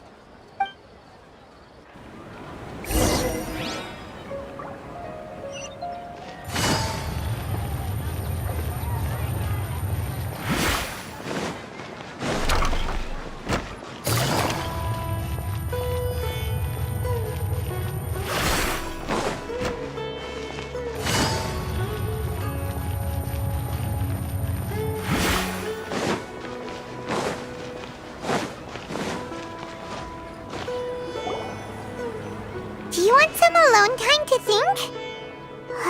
Alright then, Paimon won't disturb you.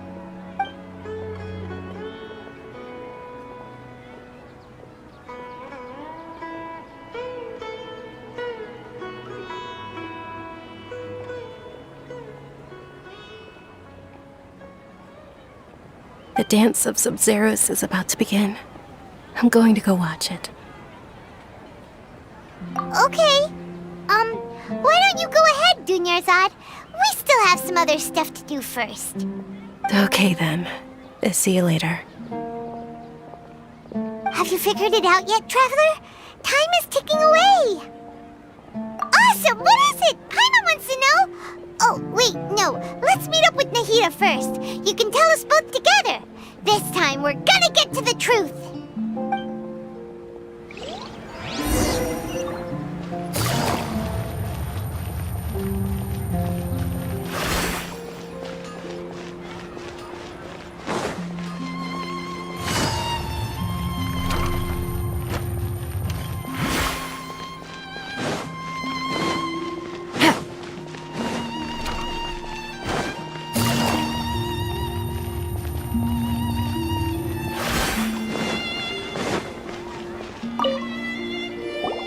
You're back!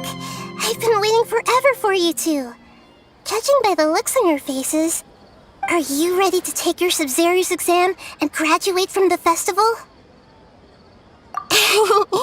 Okay, first off, have you discovered the hidden truth?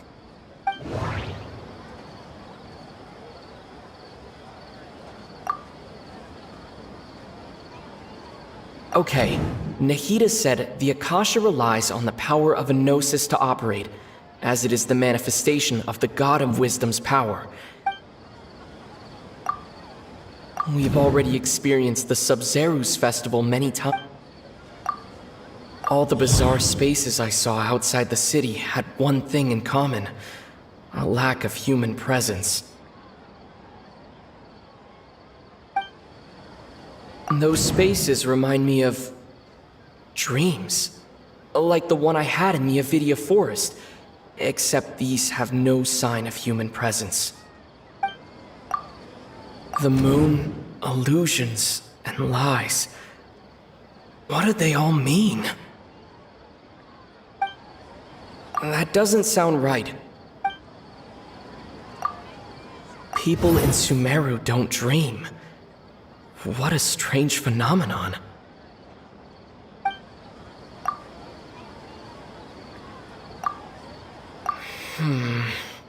I can't...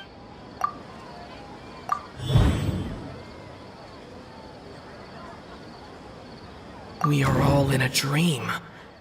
It isn't that... People in Sumeru think they don't dream, but the truth is the Akasha steals their dreams without them knowing it. And those spaces with no human presence are stolen dreams without their host. That would explain why they sounded so weird when he was trying to describe them. Huh. So people in Sumeru do dream after all. In fact, we're all in one big dream together right now. Correct answer. Now, how did you conclude that the Akasha is capable of this?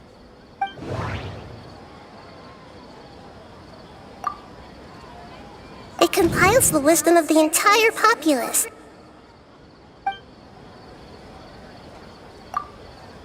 It is the manifestation of the God of Wisdom's power. And it grants knowledge to the people. The Akasha relies on the power of a gnosis to operate. That doesn't sound right. I need... It is the manifestation of the God of Wisdom's power. Oh, okay.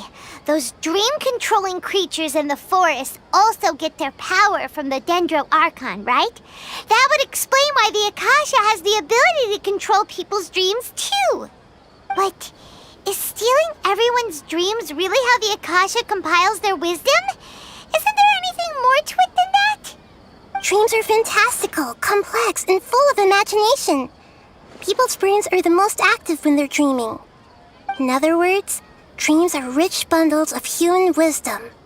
So in other words, the complete opposite of how Hypatia understood it. Paimon remembers her saying that the sages think dreams are foolish delusions, and the fact that no one dreams is a blessing from Greater Lord Rukkhadevata. So it was all a dirty trick? The real story is that the sages from the Academia are using the Akasha to steal people's dreams for their own use, huh? Oh? By the sounds of it, you understand the current situation pretty well. So then, what about the Samsara?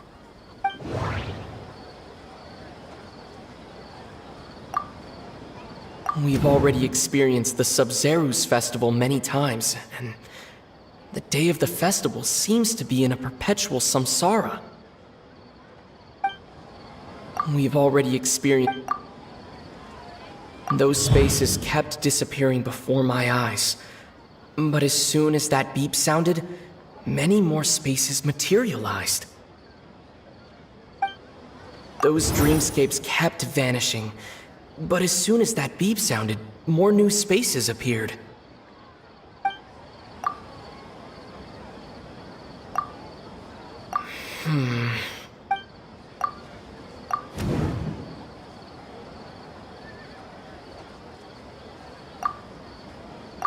Correct. The Akasha is keeping each person's brain in a constant dream state, but also separating their consciousness from their own dream. Their disembodied consciousness is placed inside the collective dream of the Sub-Zerus festival along with everyone else's, while their now vacant dreams are harvested by the Akasha. No one is any the wiser as another day passes in the dream, and so begins another samsara cycle. People wake up to yet another dream about the Sub-Zerus festival. The dreams that belong to them are once again harvested by the Akasha, and so it continues. So, this is like a dream factory, and the Akasha is a dream harvesting machine. Did Paimon get that analogy right? Very good, Paimon. Using analogies well is an excellent habit to get into. Okay, so that beep we keep hearing is actually from our real-life Akasha terminals. Taking off our terminals in this dream doesn't do anything. All right, last question. Who am I?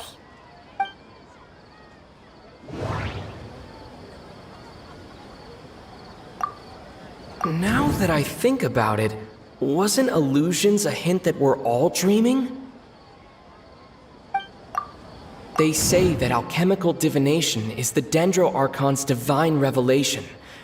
So then, if Nahida has referred to herself as the moon... Now that I think about it, wasn't illusions...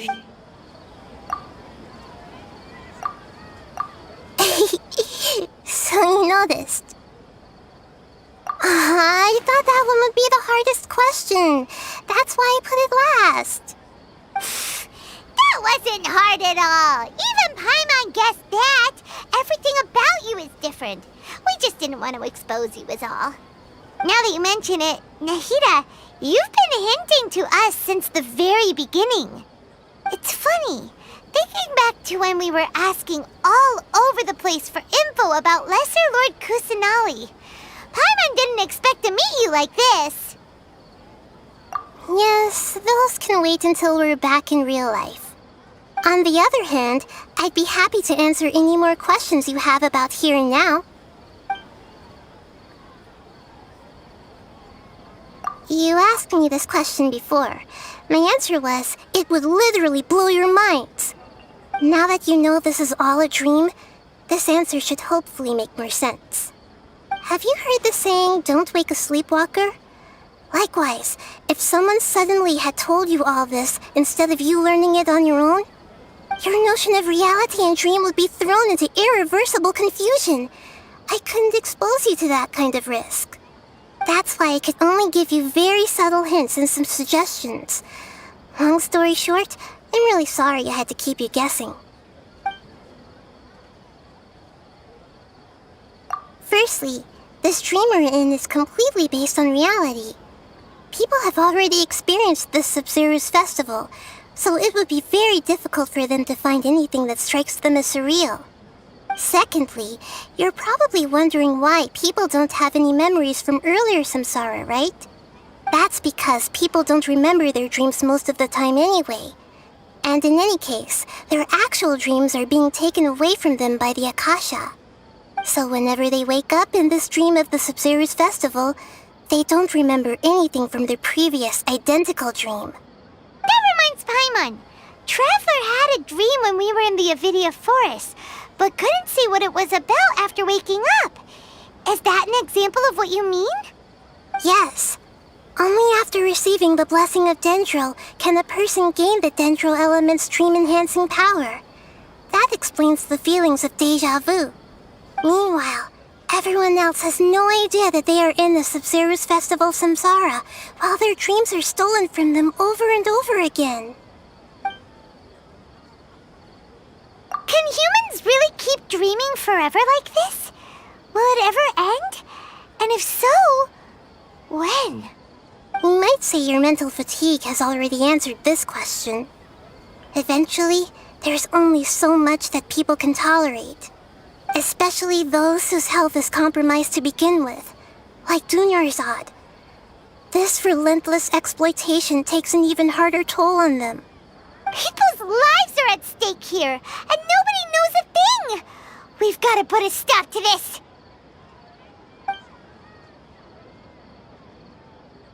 I know, right? Why did they have to base this dream on my birthday?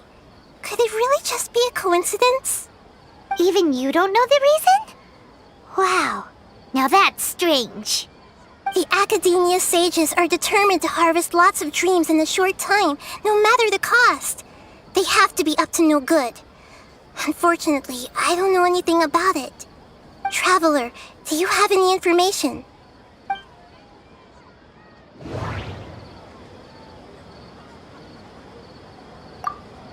The Grand Sage said, "Go celebrate the birth of that god to your heart's content." Did he mean something more?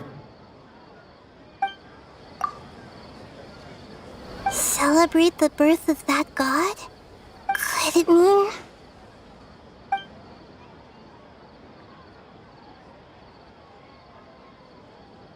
deceiving the people of Sumeru with no regard for their safety? No matter what they're trying to do, this is unforgivable. After we end the Sub-Zero's festival, Samsara, we have to look into them. How can the sages of the Academia do this behind their Archon's back? This is ridiculous! In the end, I'm just the moon. The real sun is long gone. A sun and a moon? Nahida's talking in riddles again.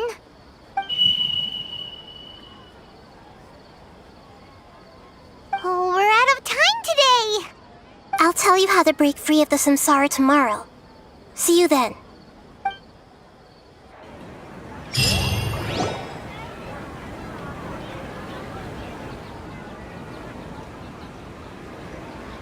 Good morning, Nahida.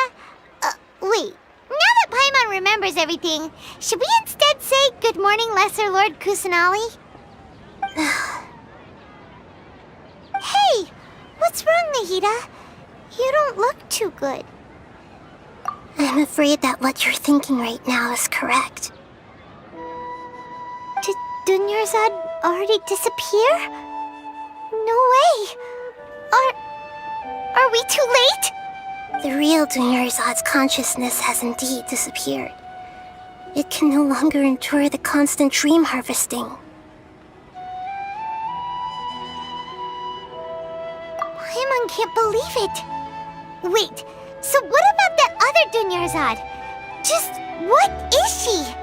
Is she also going to disappear? She's actually something like a puppet, but not completely. The real Dunyarzad's consciousness could no longer keep playing her role in this dream. So another Dunyarzad appeared to replace her in the dream. Just like the grass and the trees, that Dunyarzad is just a building block of the dream that helps to keep it going. But personality-wise, she's nothing like the real Dunyarzad. Puppets are stiff and can't copy a living person's vitality. After all, they're just there as filler.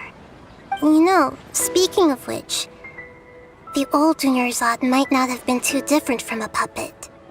Dunyarzad truly believed that she met you within her consciousness, and it was you who inspired her. So you do remember her after all. Yes. Back then, her family was overly protective of her. No one cared about her personality or thoughts. It was as if she only lived to stall her Elazar. I just gave her a little wisdom so she could look at life in a new way. So that she could be her own person. But even so, she's still... far from it. I'm still a long way off from being a real Archon. I couldn't even save her. If I were a competent Archon, I wouldn't have let my most faithful follower die at the Sub-Zero's festival with so many regrets. Please don't beat yourself up over it, Nahida. It's the sage's fault, and theirs alone. I'm not beating myself up. All I did was to rationally observe the distance between myself and a real Archon. Don't be like that, Nahida. Even real Archons are still allowed to be sad.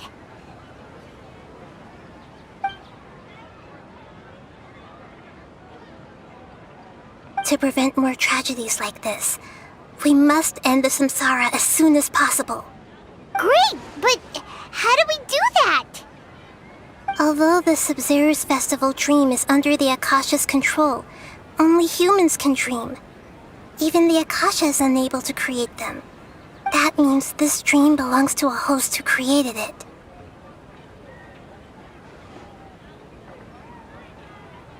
Huh? So, how should we find that person? Well, if this is someone's dream, then everything here must come from deep within their consciousness. Which means, with the power of imagination, they can change anything in this dream. Imagination? What do you mean by that? Imagination means breaking through what you perceive as normal. Like when the server at a tavern brings a plate to you, you'd naturally assume that food is on it. However, if you're the dream's host and you become aware that you're dreaming, when you imagine gold and more on the plate, the dream will respond in kind, and the server really will bring you gold and mora. But right now, our host is unaware that this is a dream. No matter how many times they're served, it will always be food. Find some way to make that person realize that they're dreaming. Usually, once that happens, the person will wake up and the dream samsara will be broken. How are we going to find them, though?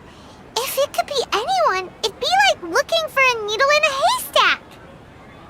And even if we did find them, how are we supposed to make them realize they're dreaming?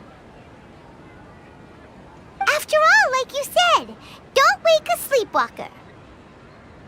It's extremely difficult, yes. But the only ones who can do it are you two. Remember, everything you've achieved up to this point has all been for the sake of finding the host and ending the samsara. As for me, during this time, I'll be out of town. Out of town? Are you going to that place full of dreams where the traveler went? Yes. I want to try something. There must still be a small wisp of possibility. Hurry and go. Dreams are supposed to be fantastical, romantic, and full of pleasant surprises. Unnecessary things like this samsara need to end. Paimon's still a little upset that we've come this far only for Dunyarzad to... She was such a good person, with such a simple wish. But fate was against her. Yeah, saving Dunyarzad is what kept us going this whole time. But we mustn't lose hope, Traveler. Dunyarzad would definitely want to see us save everyone else. So let's break the samsara for her sake. Paimon's wondering, do you think the sages would get one of their own to be the host of this stream?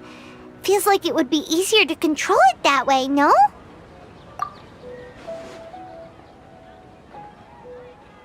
Huh. That's true. Plus, the sages probably weren't counting on there being other factors beyond their control, like Nahida and us. So, who do you think the host of the dream is?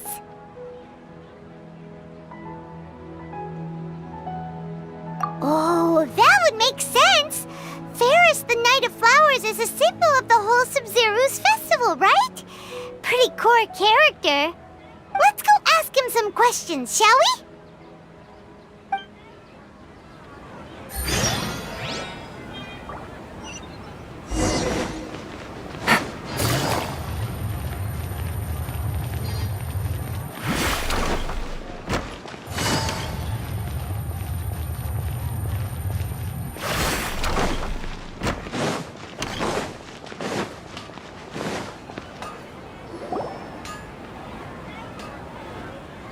You're back. You left in a hurry last time. Is everything okay? Everything's fine, just... it's a little hard to explain. Would you mind taking part in a little experiment with us? An experiment? That came out of nowhere. I'm listening, though. What do you need me to do? Could you make a wish? You want me to make a wish? Is that a new Sub-Zero's festival tradition or something? Less questions, more wishing! Okay. My wish. Okay. I'm a little nervous saying this out loud, but I want Miss Dunyarzad to be happy. Oh. I noticed earlier that she looked a bit down, and she wasn't really talking to anyone. She just doesn't seem like herself. She's always so gentle and kind, and all the kids love her. I've also wondered if the reason she asked me to be Fairest Knight of Flowers is because I'm special to her, or something. So, you have a crush on Dunyarzad? Oh, is it that obvious? After what I just said, I guess it is.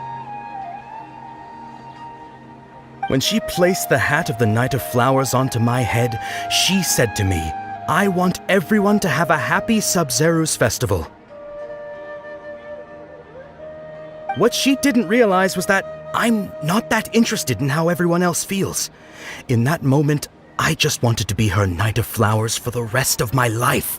50 years, 100 years, I'll serve her till the end of time.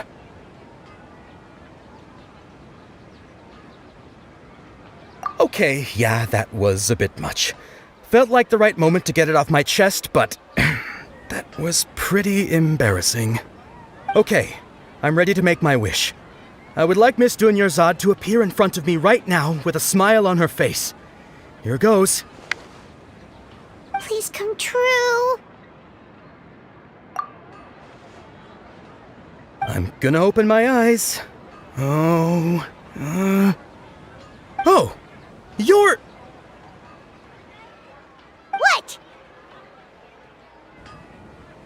Faki? Sorry, but only one portion of Yalda candies per person. Back home you go. Nice try, you two. Anyway, never mind. I don't need to see her appear right in front of me. As long as she's happy. Guess he isn't the host of this dream after all. Should have expected it wouldn't be this easy.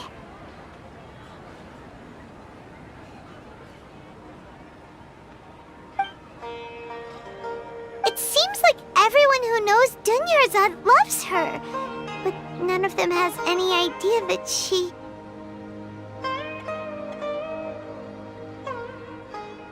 My lady, step back.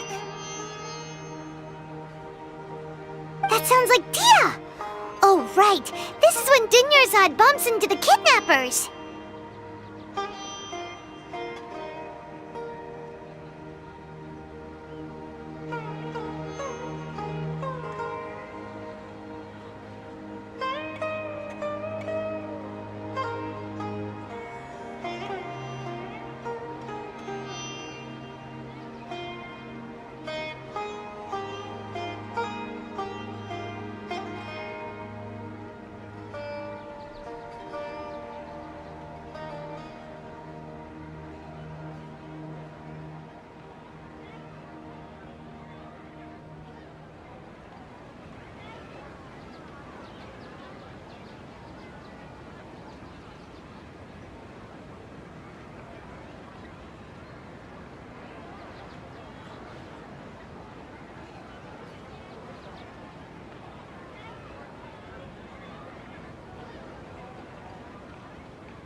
Huh?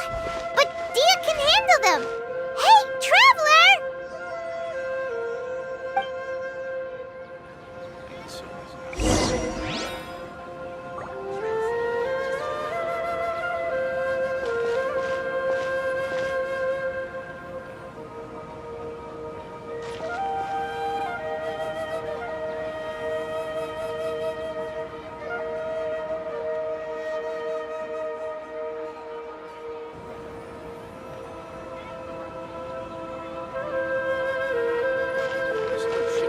Take it easy.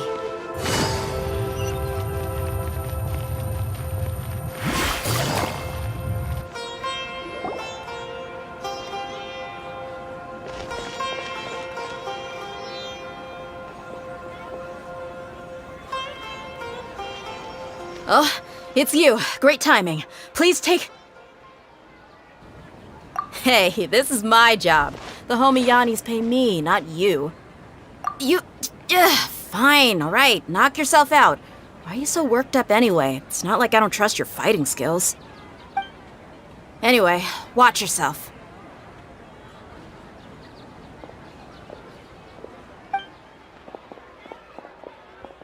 So you got yourself some backup.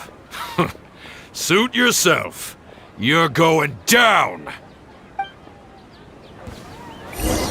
That's close enough. A new punching bag. Think you can get away?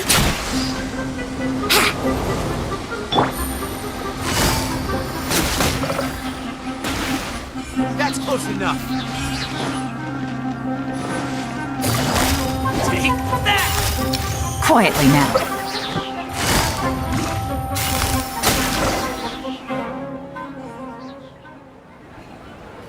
Traveler, were you just taking your anger out on those guys? You and Nahida both. Dunyarzad wouldn't want to see you two like this. Oh, and speaking of her, Paimon just remembered something. Remember how during the first Sub-Zero's festival, before the Samsara started, we came here with Dunyarzad because she wanted to pick something up? She said it was because she had forgotten something. Okay, so Paimon's memory is working so far. Anyway, Paimon also remembers that she is staying somewhere around here. She pointed it out to us the night before the Sub-Zero's festival. Yeah, even if it's only a tiny clue, it'll probably still help us more than this needle in a haystack search.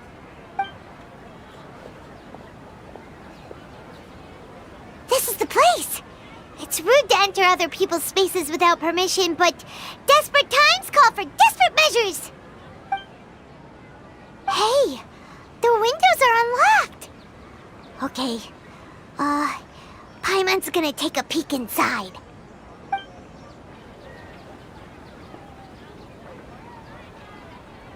This was only a temporary residence, so there was pretty much nothing inside except this book on the table. Should we open it?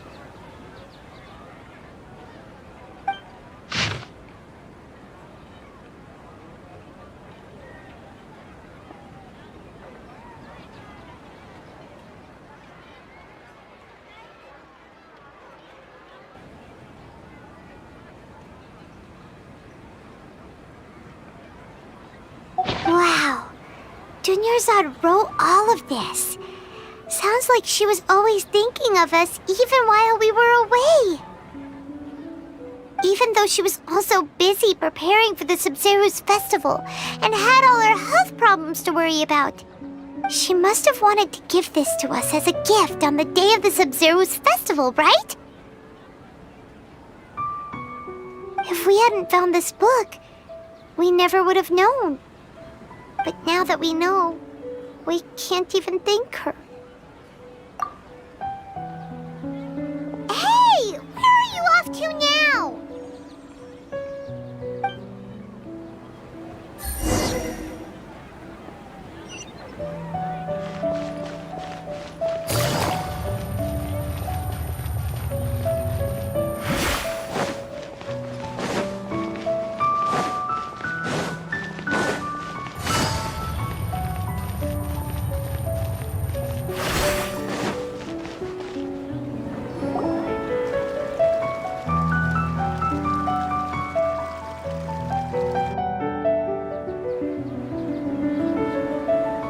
Dunyarzad's puppet.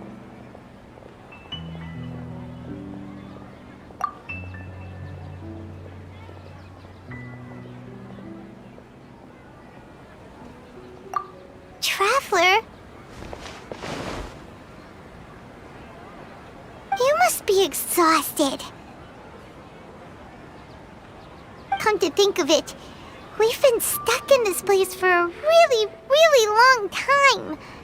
Heck, even the last time we were chatting happily with Dunyarzad feels like an eternity ago.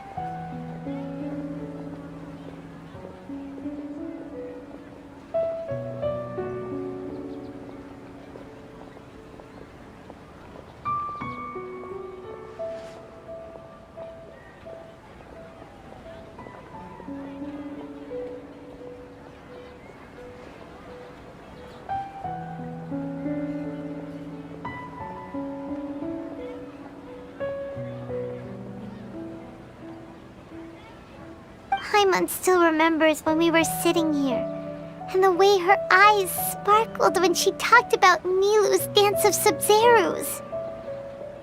There will always be frustrations in life, but I know that the point of living is not to leave behind any regrets.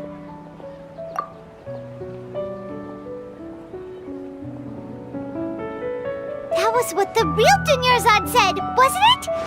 Does that mean... Yes, Traveler. What is it? Oh, so she's still just a puppet. But just now, how come... What?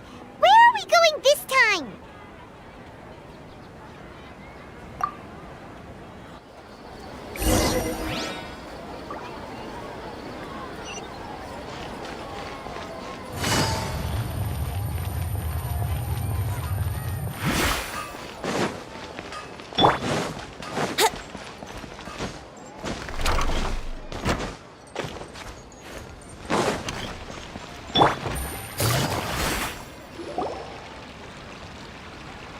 If you continue to resist, we will have to order an investigation into every single event organizer. The Grand Sage has already granted you much leniency. I advise that you exercise tact. How did things turn out like this?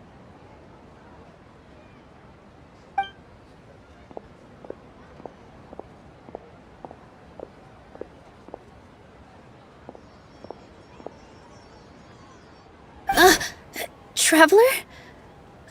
You don't have to get involved. He's a sage from the Academia. I don't want to drag you into this. Traveler? Traveler? What the heck are you doing? If you get arrested by the Academia, that's another day gone to waste!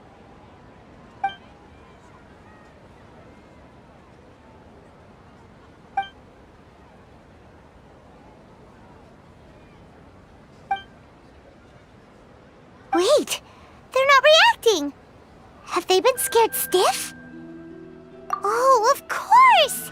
If this is the Sage's plan, they wouldn't put themselves through this. So they're just substitutes. What is this? What happened to the Grand Sage and his entourage?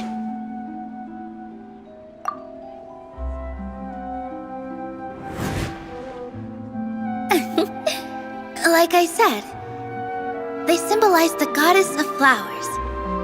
It's just a shame that all the real Padisaras went extinct after her death. Yes. The Greater Lord brought forth new Padisaras in memory of the goddess of flowers. But she ultimately could never truly replicate that beautiful shade of purple.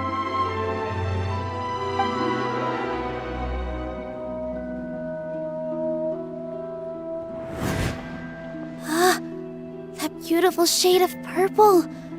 Aren't these flowers real Padisaras? Just like the ones from the legend?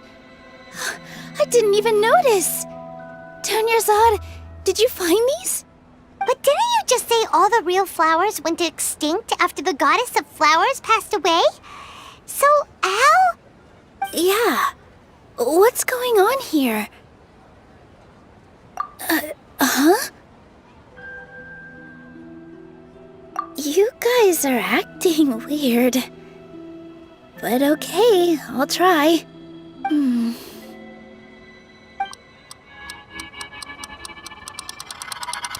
Hey!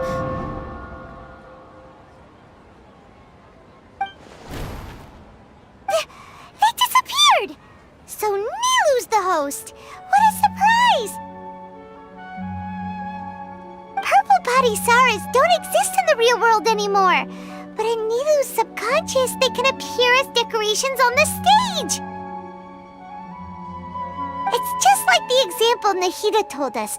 People assume there will be food on a plate, and Nilu assumed there would be real Patty Saras in the flower pots. So when you saw the flowers, you instantly knew it was Nilu?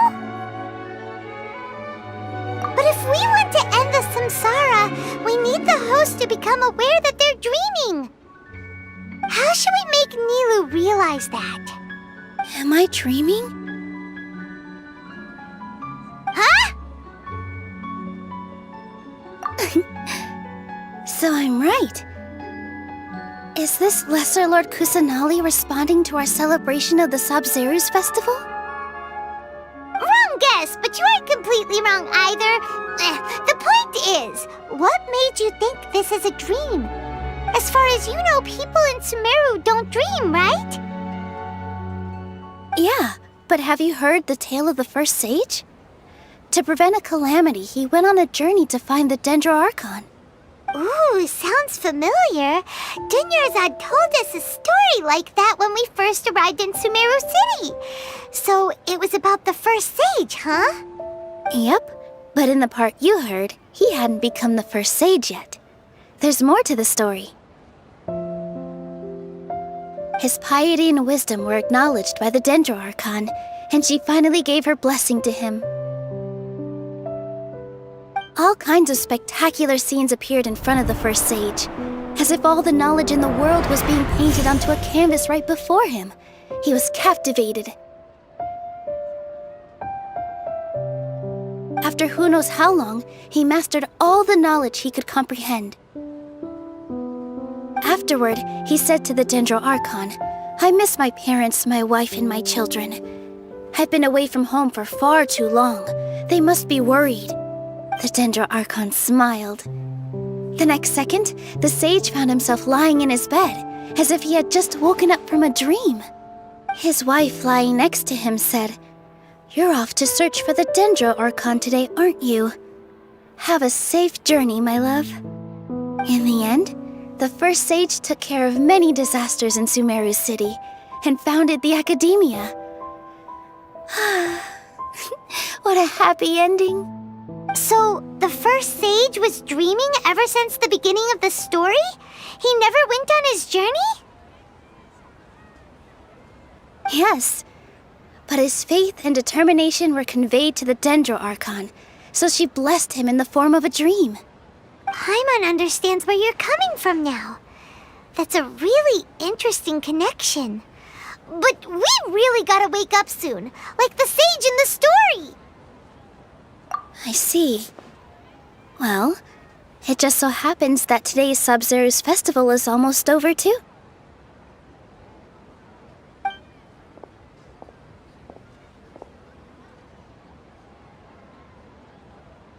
Since we're in a dream, let's make this final dance of Sub-Zeru's as beautiful as we can.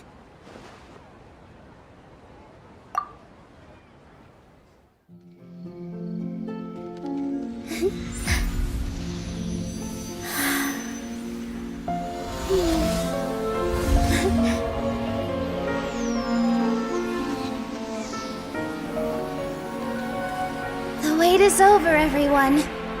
I dedicate this to our god, the Dance of Sub-Zeru's.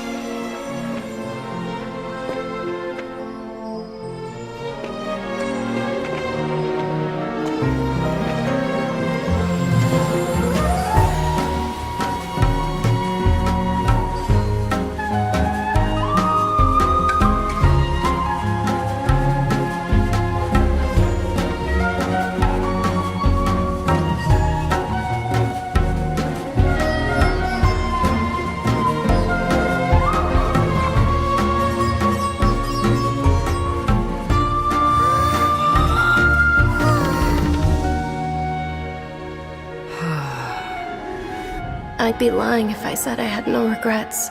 I would have loved to see Nilu's dance.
Traveler. Oh, Paimon feels like she's been asleep for the longest time. Paimon's head feels super heavy. Did we oversleep? Do you even remember going to sleep last night? Paimon thinks it was after the Sub-Zero's festival. The Sub-Zero's festival! Have we finally escaped from the Sub-Zero Samsara? Quick! Take off your Akasha terminal!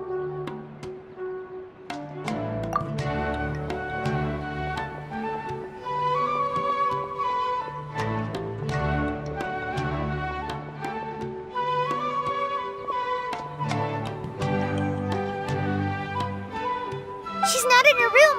What happened? Huh? What usual spot?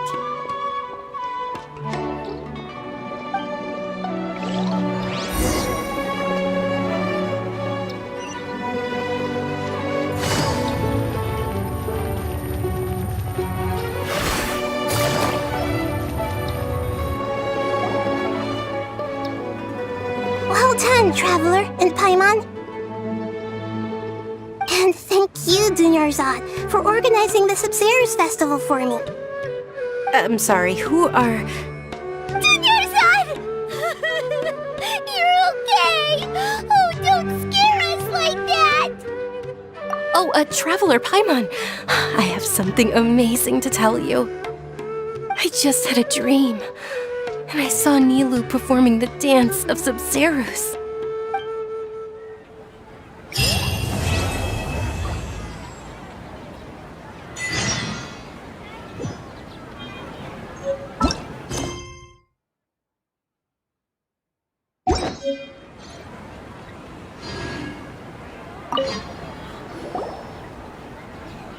You're actually Nahida, aren't you?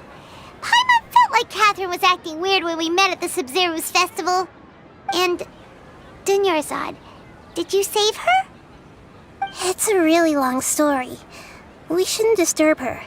Her consciousness is still weakened. Let's chat somewhere else. How about by the Traveler's favorite bench?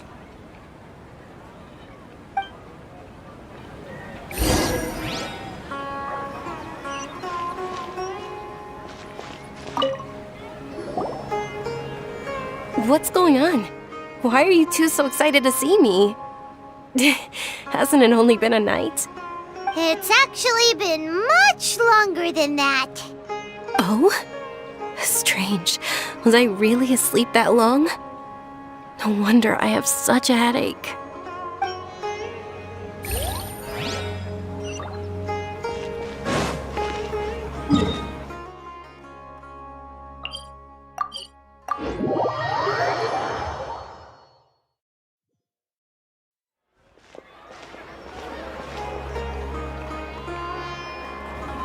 Let's talk about Dunyarzad first.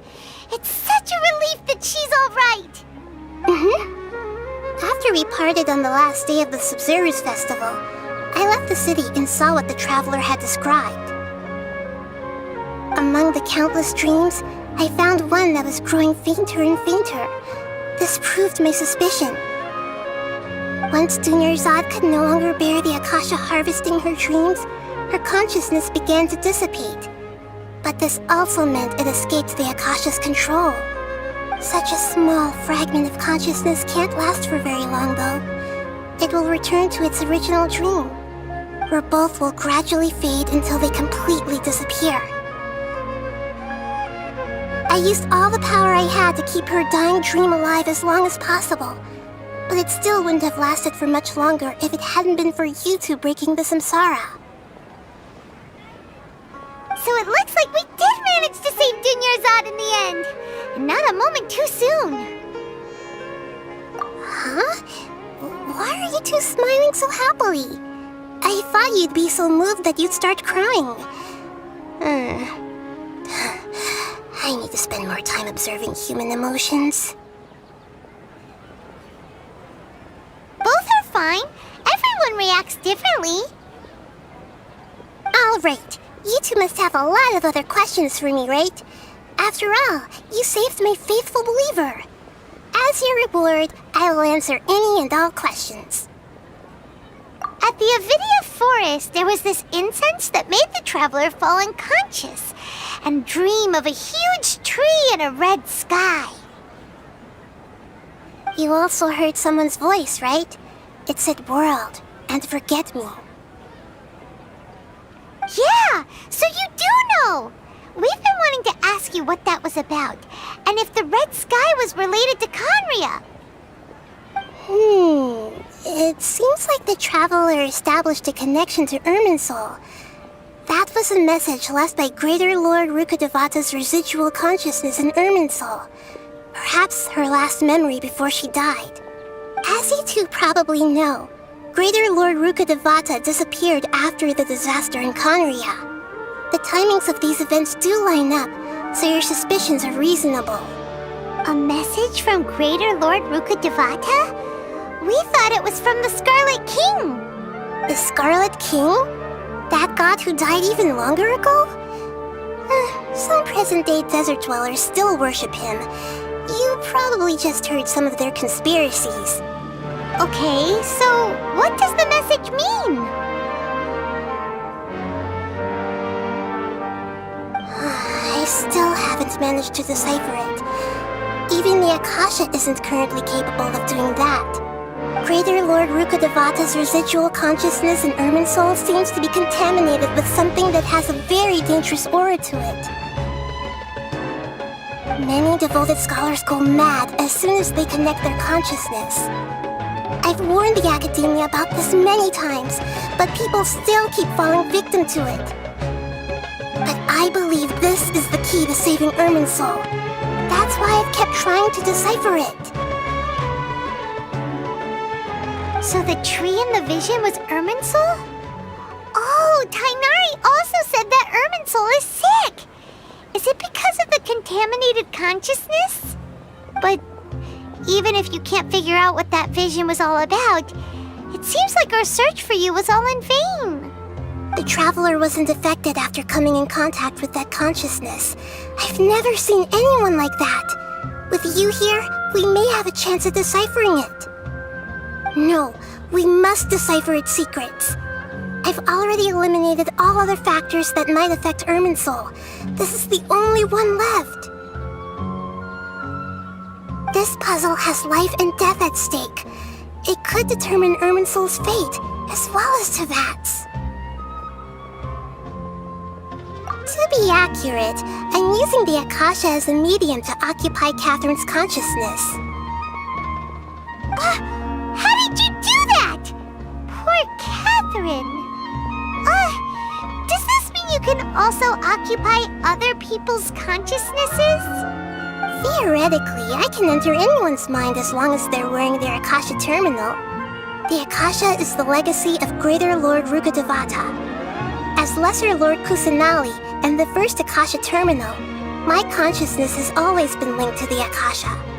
I've always respected my people's free will, so I've never actually occupied their consciousness. When necessary, I just borrow this bionic Snezhnayan puppet. Hold on. Did we just learn some deep, dark secret? So Catherine is... No wonder Paimon felt something was off about her. What about your own body? Why do you need to borrow other people's? Don't you live in the sanctuary of Surasthana? That story begins a long time ago. After Greater Lord Rukkhadevata disappeared, the sages found my newly born self and took me back to Sumeru. At that time, I was young and weak. The sages kept me in the sanctuary of Surasthana, ostensibly for the sake of protecting me. But I've hardly heard from them since. However, I do understand that they had hoped to find Greater Lord Rukkhadevata instead of me, a symbol of her passing. So, the sages basically put their new Archon under house arrest? How dare they! Why don't you teach them a lesson, Nahida? In some ways, they aren't wrong. Greater Lord Rukkhadevata was omniscient and omnipotent. Even after her death, the Akasha is still empowering this nation. And I'm still really far away from being able to call myself the God of Wisdom. Moreover, the Academia is also more proficient at governing this country. My existence has little meaning. Yeah, you got a lot of believers. Just look at the Sub-Zero's festival. Everyone who showed up truly loves you. Thank you for the kind words. But I honestly don't need physical freedom as long as I can connect my consciousness to the Akasha. Trying to find a way to save Irminsul is my life's mission and top priority. I will work on that, and try to live up to being a deity in the meantime. Every once in a while, I will also take up the duties of the God of Wisdom and enlighten a lost soul here and there. Doing all that should be enough. There's never been any big problems with the Academia's governance of Sumeru. This is the first time I've seen them step out of line. I wonder what caused them to go down this path, and what they hope to achieve. Even though the city's residents haven't noticed anything strange, if the Traveler hadn't broken the Sub-Zero samsara, the situation could have become dire. I tried to do some investigating in the Akasha, but I couldn't find anything suspicious. And all the people of interest seem to purposely avoid wearing their Akasha terminals. I think they're deliberately trying to hide something.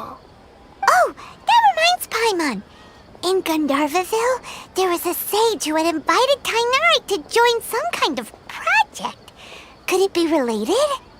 Regardless, I need to first investigate the sage's motives, make things right, and punish them if needed. But I'll have to be discreet, or they'll see me coming. You mean how the Akasha stops you from having dreams? Yeah, it's been such a long time. No one's noticed something's up? It's not that no one noticed. It's more like no one cared. Ultimately, it's all rooted in the sage's misdirection. Misdirection? The sage has convinced everyone to believe that being unable to dream is a sign of rationality and wisdom. Not dreaming is a badge of honor in Sumeru, even if the truth is that their dreams are being reaped by the Akasha. With their propaganda in place, the sages can maximize their use of the Akasha to facilitate their research. Besides, Greater Lord Rukkhadevata must have created the Akasha in the hopes that it could be used to its full potential. That's why I've never come out strongly against this. Anyway, the perspective advocated by the sages drowned out any voices of doubt. By now, even those who never use Akasha terminals find it too shameful and embarrassing to talk about their dreams. Got it! I hope my answers were satisfactory, seekers of knowledge. To be honest, maintaining Dunyarzad's fading dream took a lot of mental energy. I think I may need to rest for a while. Oh, and you don't need to worry too much about the sage's activities for now. The Akasha won't be able to conduct another project on the scale of the Sub-Zero samsara in the immediate future. Go and get some sleep. Leave everything to us. What a relief. This is truly the most exhausting birthday I've ever had. Traveler? Paimon? Why am I here? Do either of you know? Maybe you were sleepwalking. You know you can't wake up a sleepwalker. We happened to walk by, so we thought we'd wait for you to wake up. I see. Huh. I should visit my maintenance personnel sometime. Oh, I'm fine. I better go. Thank you.